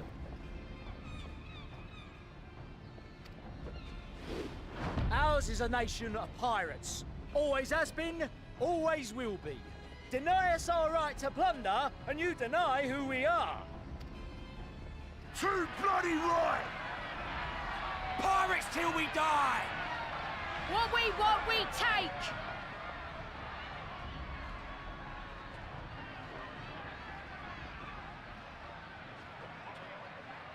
Piracy has no place in our future. What'd she say? Pirates have no place. Our nation has prospered through piracy, 'tis true. Yet it is but one part of our long and storied history. Centuries ago, our ancestors led a failed rebellion and were driven from their homes with little more than the shirts on their backs. In fear of their lives, they sailed south until they came to these shores. Finding the land occupied by kobolds, however, they were forced to turn to piracy in order to survive. And survive they did. But not so long ago, when the Empire threatened to crush everything we'd built, we set aside piracy and joined hands with our neighbors. This too was in order to survive. And survive we did. Time after time we fought the Empire, and time after time we won. And through trade with our newfound allies, we prospered more than we ever did through pillaging and plundering.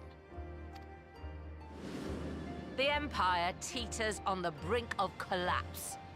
Ere long, provinces like Werlit and Bosnia and many others will regain their freedom. When they do, our matchless fleet will lead the world in a new golden age of commerce. The tides favor us, and the ocean beckons with her vast bounty. But if we cling to the old ways, this great ship we call Limsa will trade the boundless seas for a lagoon. Shall we scorn the world's wealth for a plundered pittance then? Or shall we embrace change and thrive, like our ancestors before us? The choice is yours. But if we are to prosper in the coming age, the whole of Vilbrand must become our ship, and a kobold and Sahagin our crewmates. That's quite a change for their culture. It's like we've gone from fighting the beast tribes to suddenly embracing them. It's like, is this woman nuts? You know? But peace is important. Rousing words. Might even be some truth in them. But pirating's all we've ever known. And we ain't about to give it up just 'cause you say so.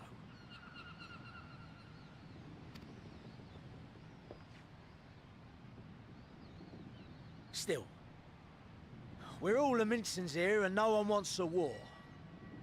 So where does that leave us?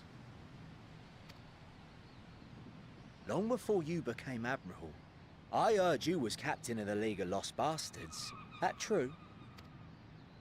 If so, you'd know how we pirates settle our differences. Oh.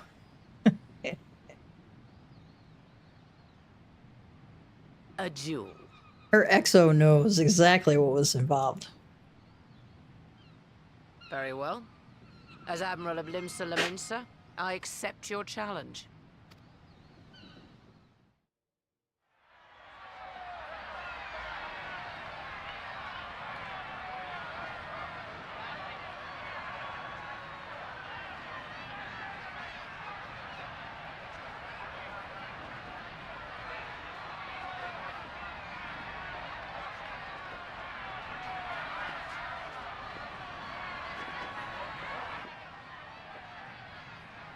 He's got a smirk and she looks calm, composed, and serious.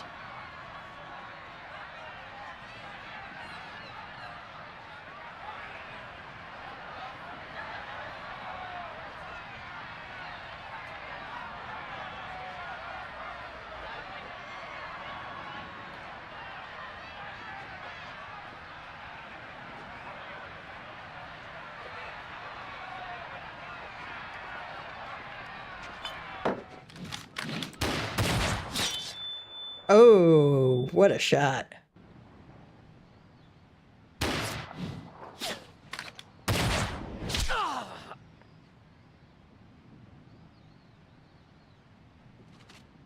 This ain't over! Not till one of us is dead! Finish the job! Or I will!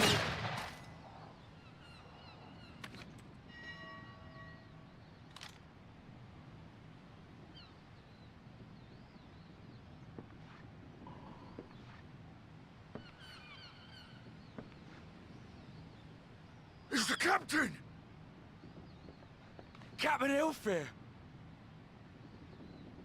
Ye fool! 'Twas over afore it began. She intentionally shot him in the knee so that he didn't get killed, right? That she was showing mercy to him. Captain! Seems the whelps have been yapping while their master was abed.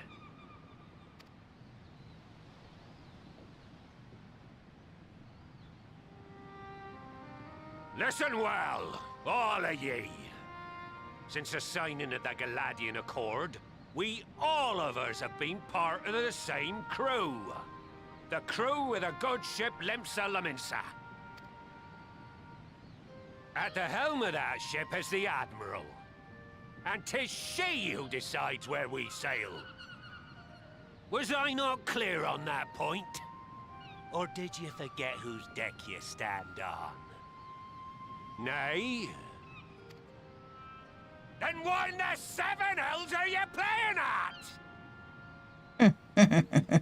It's all we know, Captain. If we ain't pirates, what are we? You're bloody idiots is what ye are. Idiots with your own lives ahead of ye. Ye can do anything ye want. Be anything ye want. We're pirates, aye. And we pirates love our loot. But that ain't our first love. Our first love is the sea. The sea! And what she brings us. Freedom! So hold fast to that. Let the brine-crusted husk that stands before you now be the last of them as knew naught save out of steel. And make of yourselves a new breed of pirate!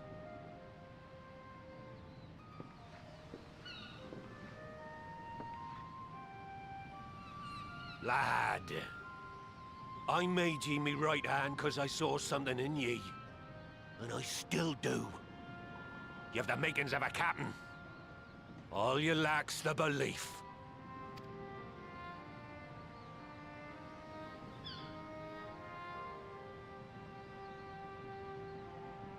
Well now, it seems we're of one mind after all.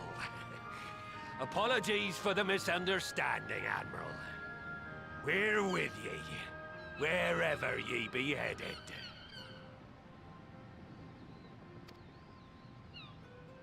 You have my thanks, Hilfir.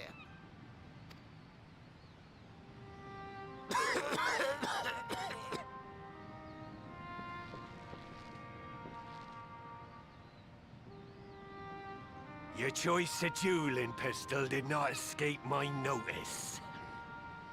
Good old Annihilator. Ender of many a proud pirate's voyage. That's how I knew the duel was over before it began.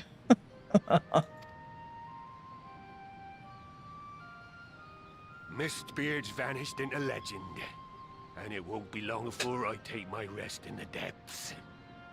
Yet be that as it may, the old ways can only truly die when we've dealt the Empire the telling blow. There'll be stormy seas ahead, no doubt. But I'm trusting ye to steer us through to the other side.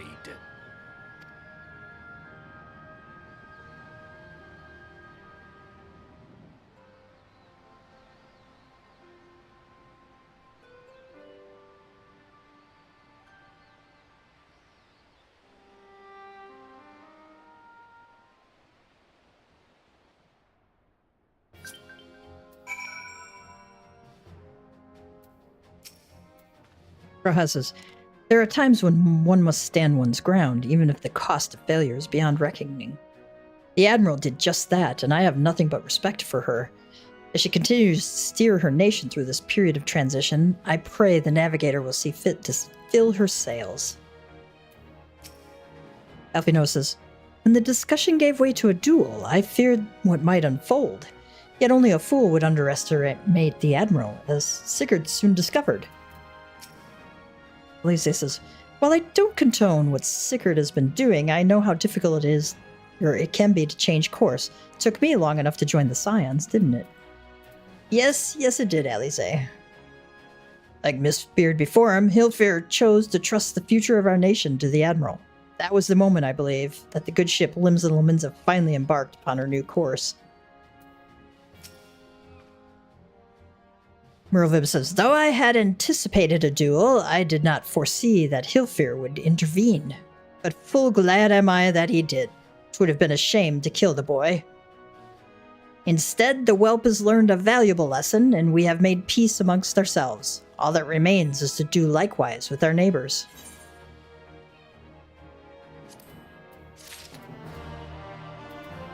These guys have anything else to say?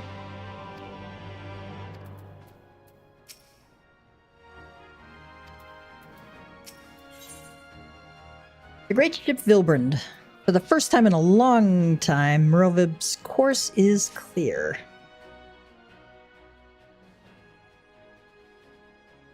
Now, I need hardly tell you, but any attempt to negotiate with the tribes is doomed to fail unless their minds can first be arrested from the grip of their gods. And so, in the meeting we seek to arrange with the kobolds, I would have you free their leader of Titan's influence.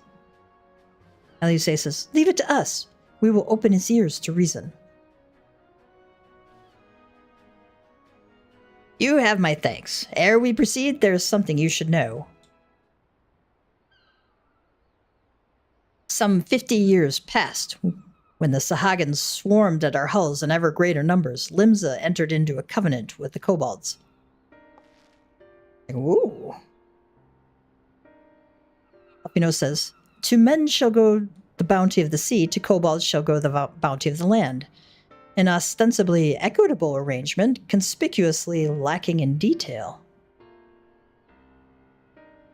Aye, inadvertently or not, the wording was ambiguous, and we took advantage of it, moving in to claim the northern reaches of Eorzea, which the kobolds believed theirs. Bloodshed followed, then bloodshed to answer the bloodshed, and on it went until every ilm of Vilbrand bore the stain of our conflict. This is not history, you understand. It is the present, fresh and raw, and with their kindred's blood yet on our hands, we still struggle to regain the kobolds' trust, even though we cure their tempered. Or even should we cure their tempered. Einzar says, Admiral, you speak of obstacles we are like to encounter at the meeting, but as things stand, I see no reason why the kobolds would agree to a meeting in the first place. And so we must provide a reason. I will restore their stolen crystals to them and personally deliver the cargo along with my apologies. Einzar says, bait.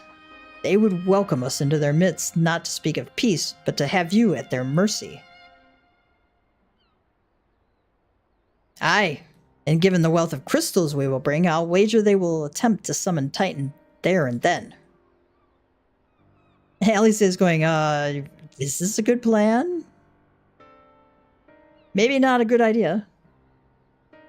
Eorzea says, meaning a high priest would need to be present, to whom we could administer the cure. Okay. Precisely. He is the fish I would catch, but he will not be alone. Nay, he will have guards on hand, and they will lay down their lives to protect him. Yet a single death on the kobold side would jeopardize our chance at peace, and there my venture founders. Einzar says, yet it need not, and if we were to employ the Conqueror's chain, though we would still have to weaken the kobolds, it would allow us to subdue them without inflicting lasting harm.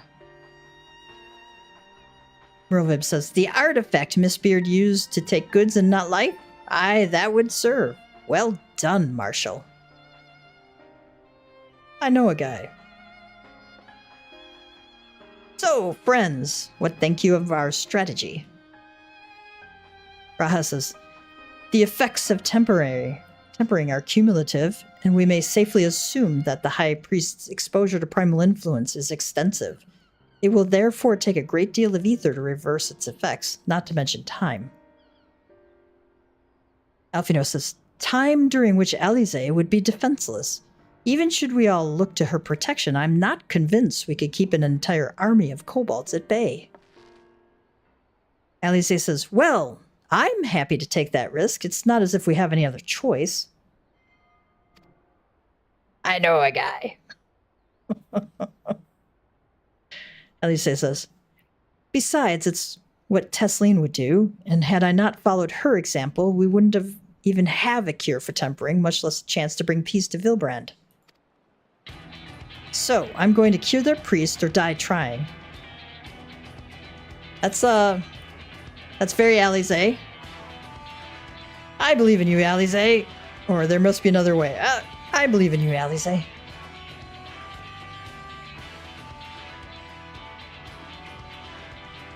Eorzea says, and I believe in you too. You and everyone. I know you'll keep me safe. Merlvib says, It is settled then. See to your preparations and make for Camp Overlook. We will join you there anon.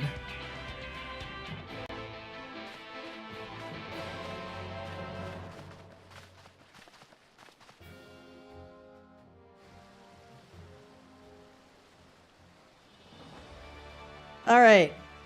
Elapsed time 79 minutes. And we only have 2 of us signed up for it. Okay. I'm going to exit the queue there. We'll probably have more luck tonight. And the reason I'm withdrawing from the queue is I know we have a solo instance coming up with the great ship Thilbrand, and I don't want to be in the middle of a solo instance and have the queue pop and all that jazz. Anyway. Let's go to Camp Overlook.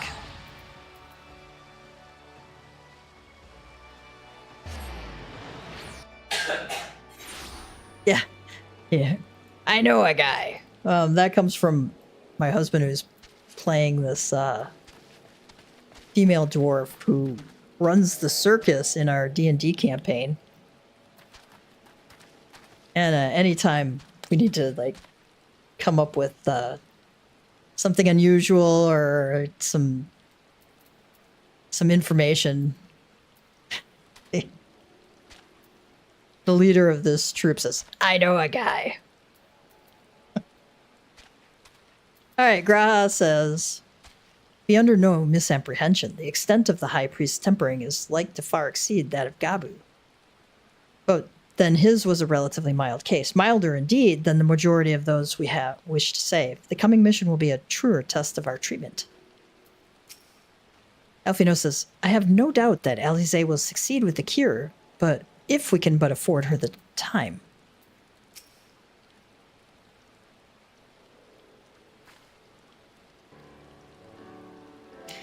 Alpino wasn't lying when he said I'd be defenseless, so I'm counting on you all to give me the time I need. Alpino says, our sole purpose will be to keep you out of harm's way, so leave that to us and focus on your own task. Graha says, indeed, and should you want for ether, you need only say the word. Eorzea! Eorzea says, Gabu, did you follow us here? Gabu says, there's something important that I want to say to the High Priest. Express, state, say, please let me come with you, please.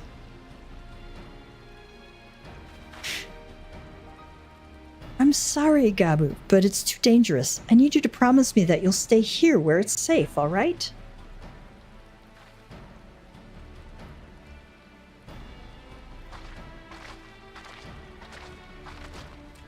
Rovib says, my apologies for the wait. It took time, but we have secured our audience. All unfolded as expected. At the mention of my returning their crystals in person, the kobolds suddenly remembered how keen they were to be reconciled. And so in the glorious spirit of cooperation, we are to be received by Patriarch Sada of the Second Order, who awaits our pleasure in the navel. If you are ready, let us proceed to the Ugamaro mines at once.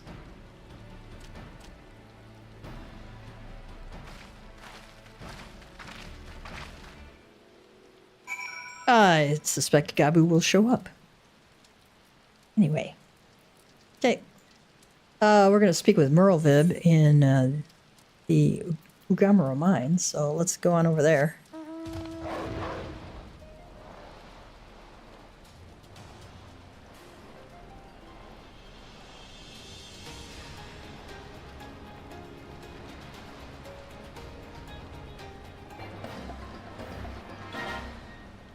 Oh, hi, Jakey. Hey, buddy. Such a good boy.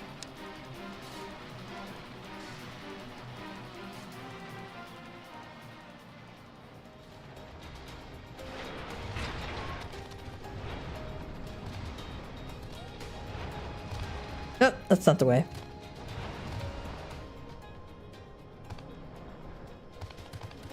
This place is so confusing.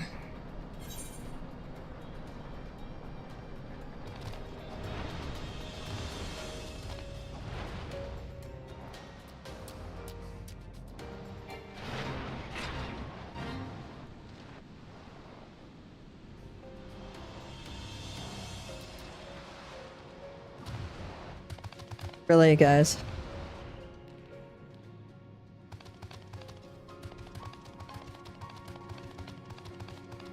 Oh, there it is. It's like a little maze in here.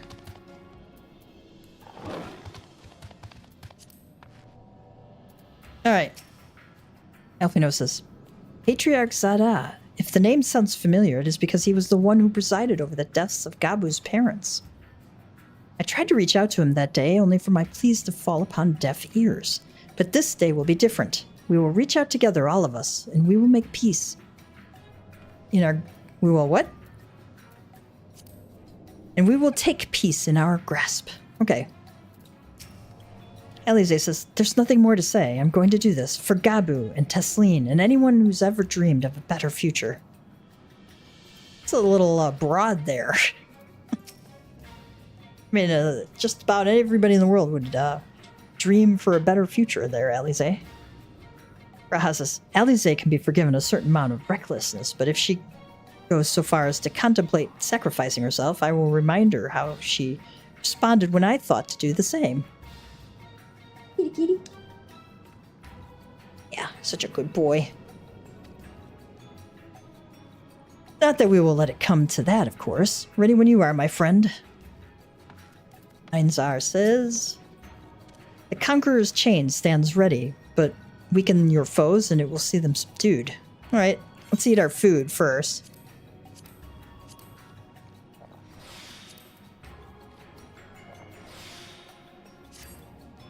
So we got our food buff on. I believe this fight has several parts to it.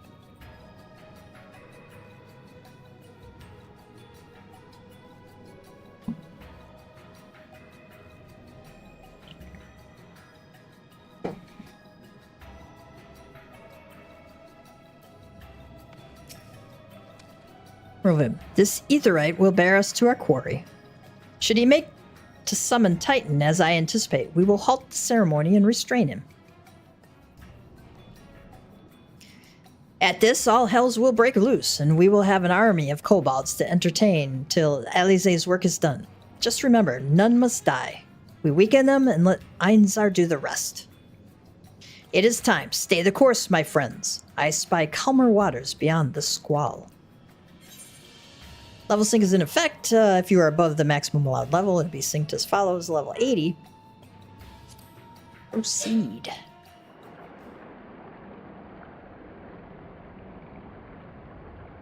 We know this place a little too well.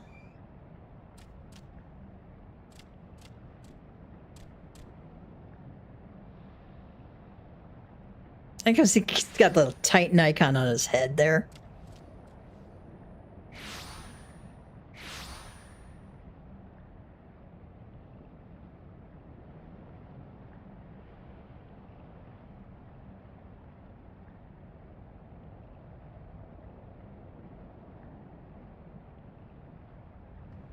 Greetings, Patriarch. I am Merlwib Blufisvin, Admiral of Limsa Laminsa. I come before you to offer my sincerest apologies for the many wrongs committed by my people against you and yours.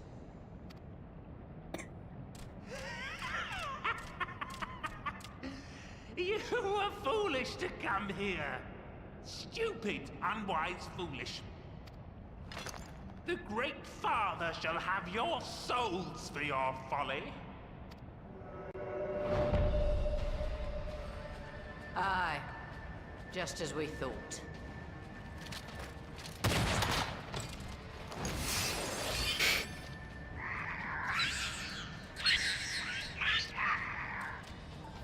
Now, Eorzea!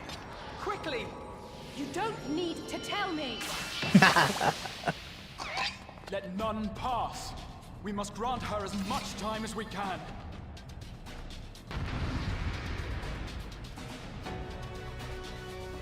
Alright. Do this.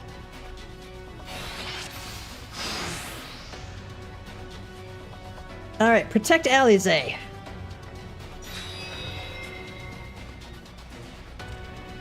The girl seeks to harm the Patriarch with vile magics. Kill her, slaughter, slay, kill.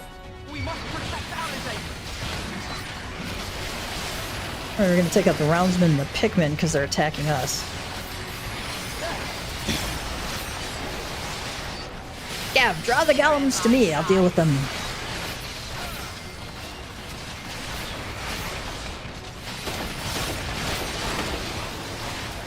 So we want to keep the golems in there.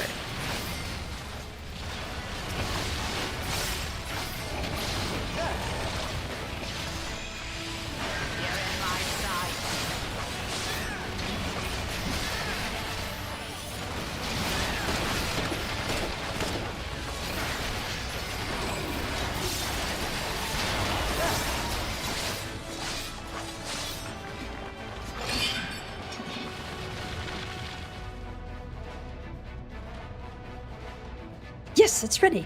Go, Angelo. Oh, what sorcery is this?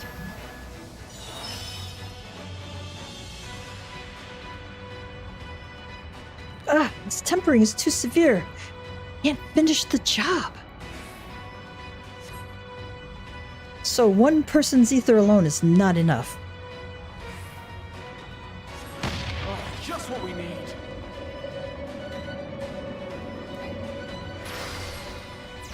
Ah, they're targeting Eorzea. Everyone gather close.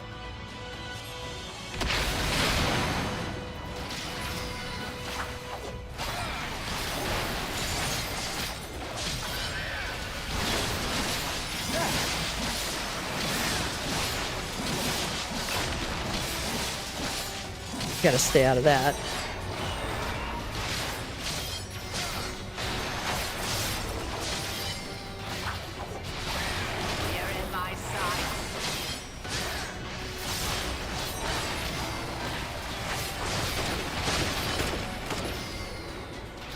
Right, Alpino, let us lend Eorzea our ether.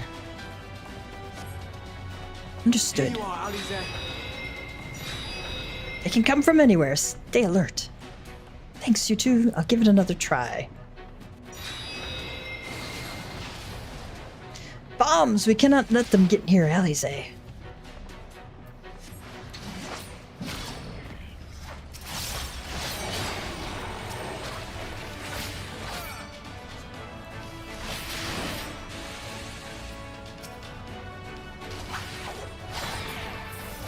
Ah, I'm nearing my limit. We have to be in the tether. More! I need more ether! I need more ether. Where have I heard that before? Oh. Uh-oh.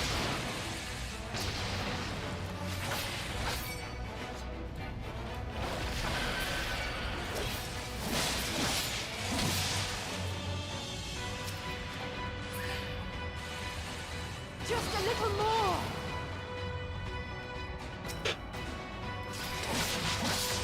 We need to... oh, we can't target this.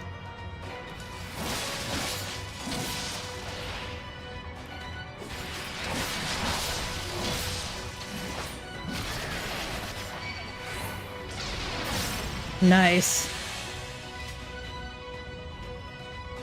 Of all the reckless things, Eorzea, now's your chance. All right, please let this work. Ah, my head, the pain. Oh. This is still not enough. Almost there. Yeah, please lend me your ether too. Channel ether to Eorzea.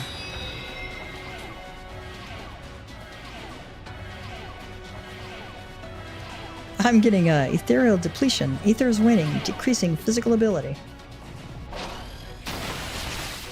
Uh-oh. You're dead now, girl. Finished. Done for. Dead. No, you don't. No, Admiral, it is too dangerous. We are down for the count. I made my decision before I came here. No matter what it costs me, Limsa will have peace. Admiral! Oh. Slay the last one. Exterminate. Destroy. Slay.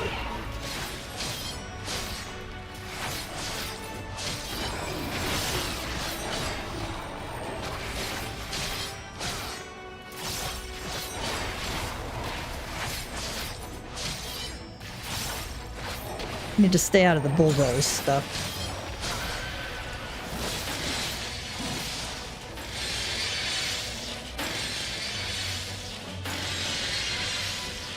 Ah!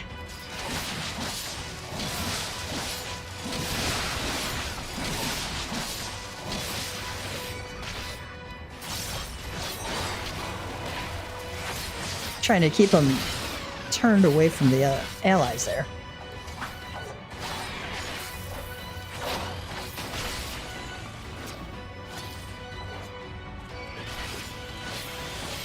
Okay, this is one of those ring kind of AoEs.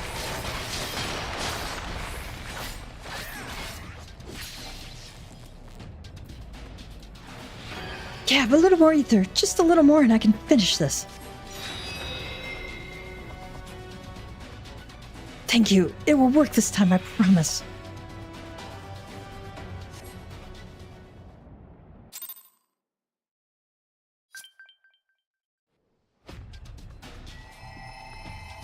Yes, this will do. Here I go.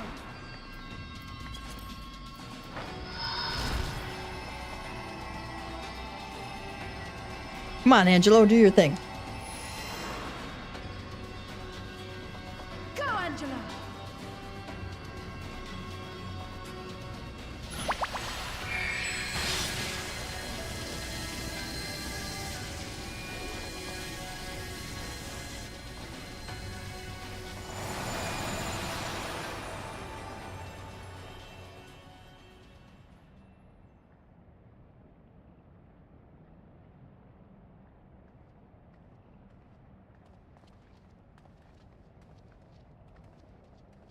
Did it work?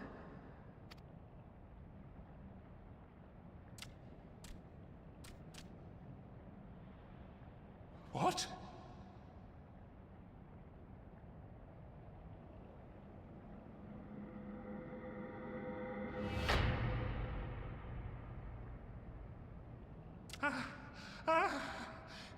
What is the meaning of this? I'm sorry, but they died by your hand. You sacrificed them to summon Titan.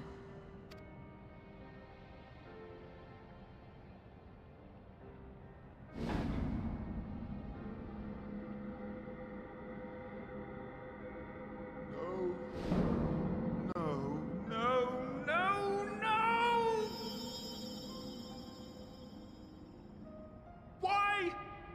Why would I do such a thing? That'd have to be a terrible realization, right?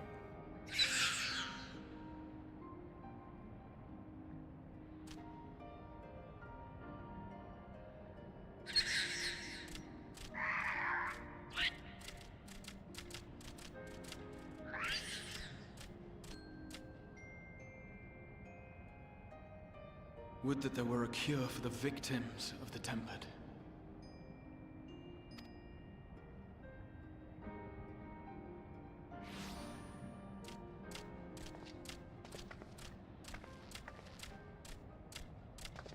Gabu!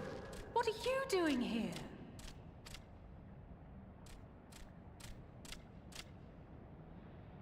Patriarch, please listen to me. Hear, heed, listen.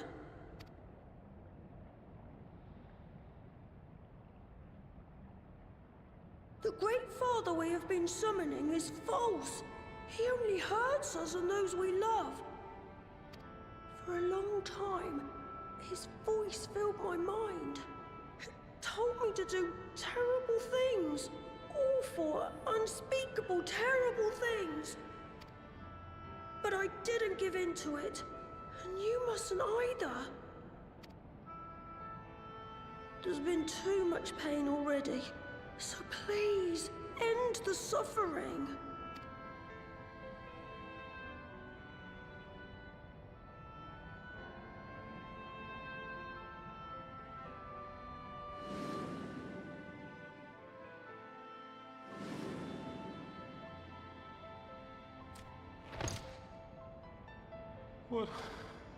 What have I done? We share this child's desire, Patriarch. An end to summoning. for it spells naught but misery for both our peoples.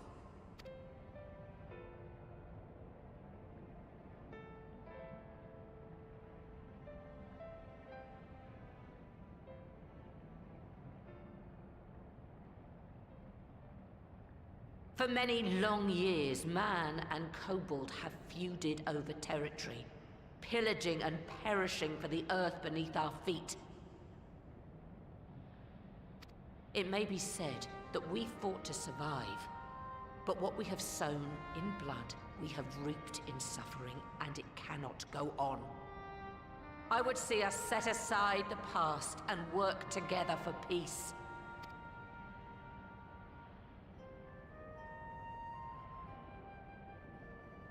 It was wrong of me to hurt my own in the name of the Great Father. Sinful, evil, wrong.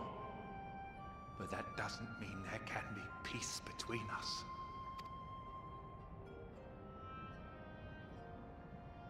Men cannot be trusted. The bounty of the land was to be ours, and yours the bounty of the sea. But you broke the pact. Violated, breached, broke. Unready as we were, what choice had we but to call upon the Divine to rid ourselves of your tyranny? None, and I do not blame you for it. In violation of the spirit, if not the letter of the pact, we took your lands for our own. The fault lies wholly with us. On behalf of all Laminsons, I offer you my humblest apology. I pray you'll find it in your heart to accept it.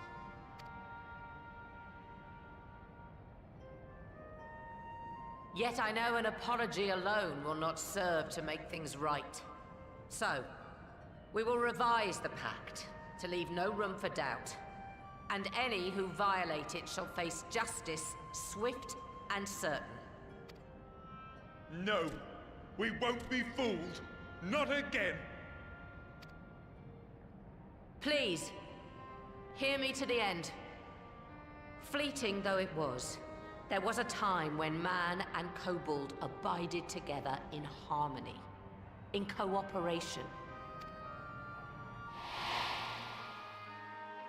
In those days, your people shared the secrets of smelting. Knowledge which allowed Limsa Lominsa to thrive. Much of what we have, we owe to the kobolds.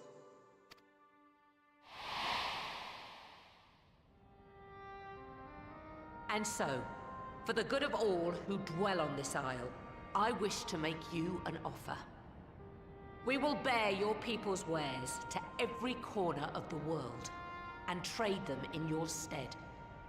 In return, we will bring you the bounty, not only of the sea, but lands both near and far.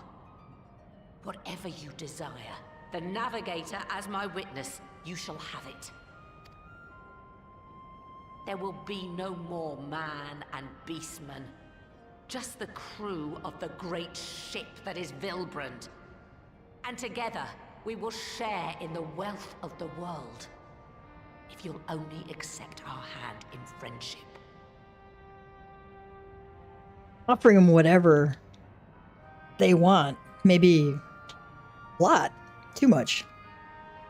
Need to be a little more specific there. We want to believe you. We truly do. But we believed you before and you betrayed us. Fooled, deceived, betrayed us. There are bad men, it's true. But there are also good ones. And the ones before you are the best of them. They were always kind to me. Caring, nice, kind, and I trust them with my life.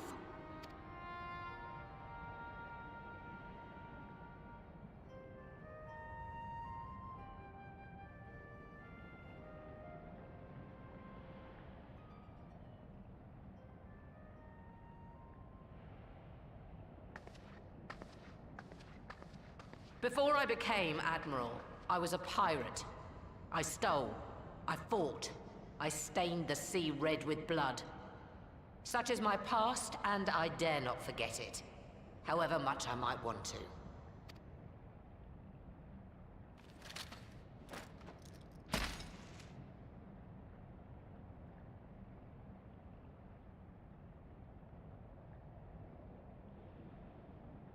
That is death penalty.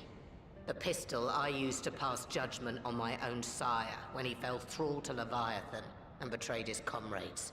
Oh. Can you imagine your father being the thrall? Right? He's been turned into a zombie, basically. And now you have to be the one to take him out. Not a good place to be. If you were to point it at my head and pull the trigger, I would most assuredly die. And everybody's going, what? Although Alice, I think, has it figured out. My life is the single most valuable thing I possess. If it will suffice to atone for past wrongs, take it. A single bullet to annul the old pact, and my blood to write it anew.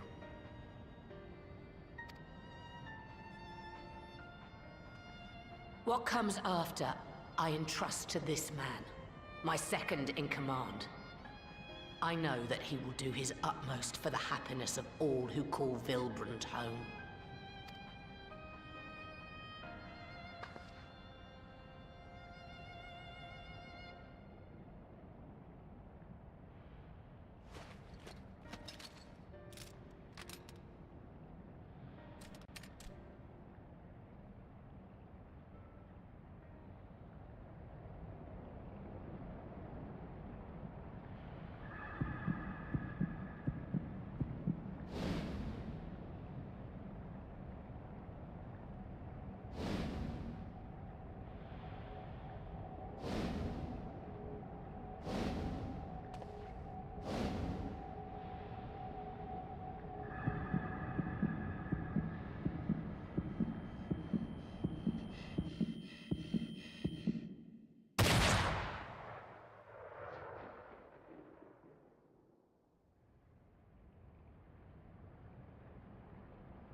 He's going, I'm still alive. Okay.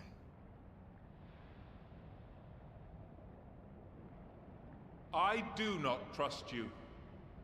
Not yet. But Gabu does. And I will trust him.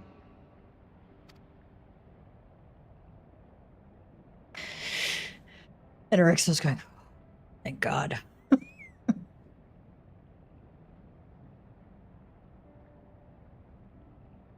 We want you to know that we respect your faith. There's nothing wrong with giving thanks to the land which sustains you. But summoning is different. Should you hear of anyone who would attempt it, we ask that you appeal to their better judgment, or failing that, seek our aid. We're always ready to help.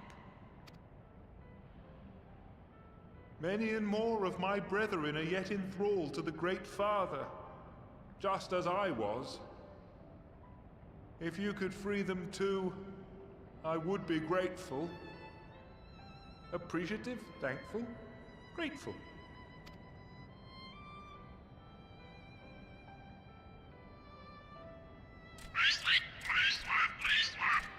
Gabu is happy. Cutscene. 'Tis we who should be grateful, Patriarch. I thank you for affording us this chance.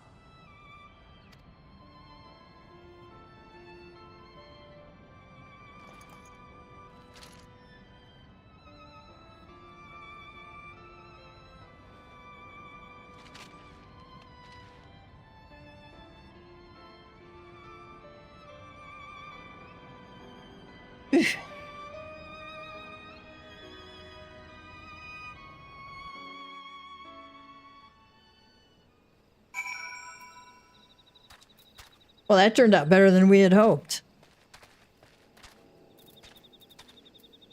Einzar says, the Admiral seems hell's bent on worrying me to death, and I suppose the ends justify the means. Well fought, my friend, well fought. Gabu says, I'm so thankful we could sway the Patriarch. Convince, persuade, sway. Thank you for making it possible. Thank you. And hello, everyone who's joined us.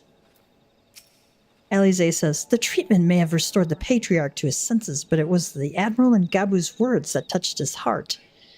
This moment belongs to all of us, Gav, and we couldn't have done it without each other. Elfino says, it's taken a long time, but the dream of a lasting peace with the kobolds may soon become a reality. And it was all thanks to Eorzea. Raha says, in 2 worlds the seeds were sown, and through the determination of 2 indomitable women, they have quickened into this historic moment. I feel honored to have been present to see it. All right. Merlvib says, 'Twould seem we have found a way forward with the kobolds. Next, we will help the Second Order to free their tempered brethren from thraldom. Theirs is far from the only order, of course, and it will take no small amount of time and effort to reach the rest, but reach them we will, however long it takes. I would say that I was in your debt, but that has long been true, so instead I will say thank you for helping us to plot a new course, not only for Limbs of Laminza, but all Eorzea. Very cool. Do you have anything else? Savor the moment, lad. Your next task can wait. Judging by the complaints my back is making, I may have overreached myself. Ugh, the ravages of old age. He's not wrong. Arthritis is a beast. Does Gabu have anything else? If I could befriend you all, then surely other kobolds can befriend men too, and I'll do everything I can to help them. Facilitate, assist, help. Eorzea says, Gabu is wise beyond his years. It's all very well leaders signing peace treaties, but it falls to individuals to bridge the gap.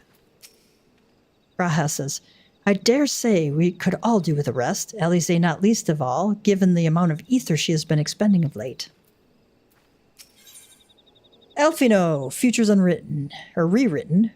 Elfino's face is a picture, equal parts jubilation and relief. There is a dragon there.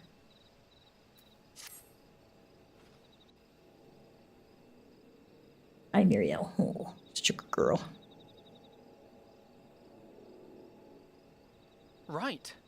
Let's return to the Rising Stones.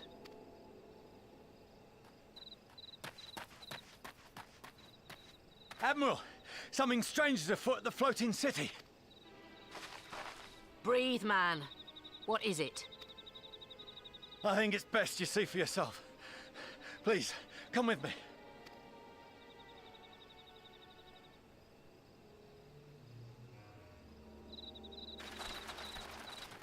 She's basically looking over him to say, hey, you gonna come with?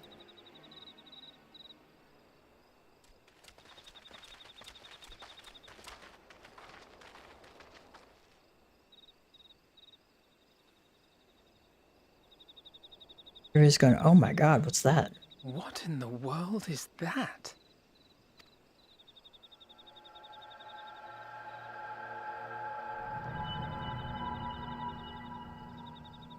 A tower.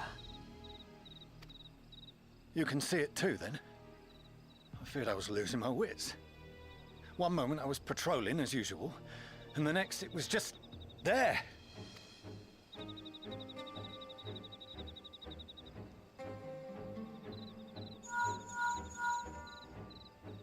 Yes?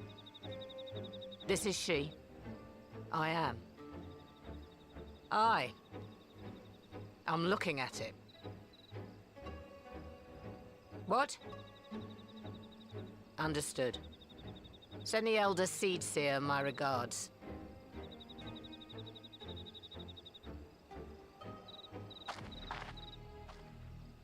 The communications officer. It seems this isn't the only tower. They've sprung up all across Eorzea. Uh-oh.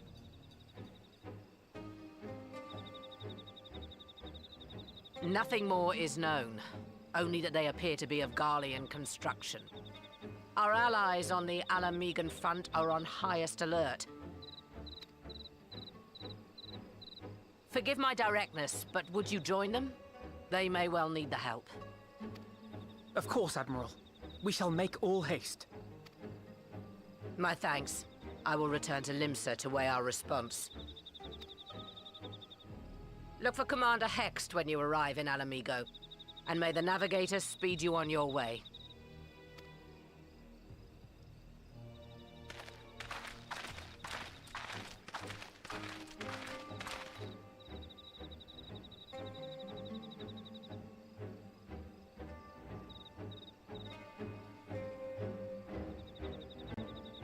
Oh.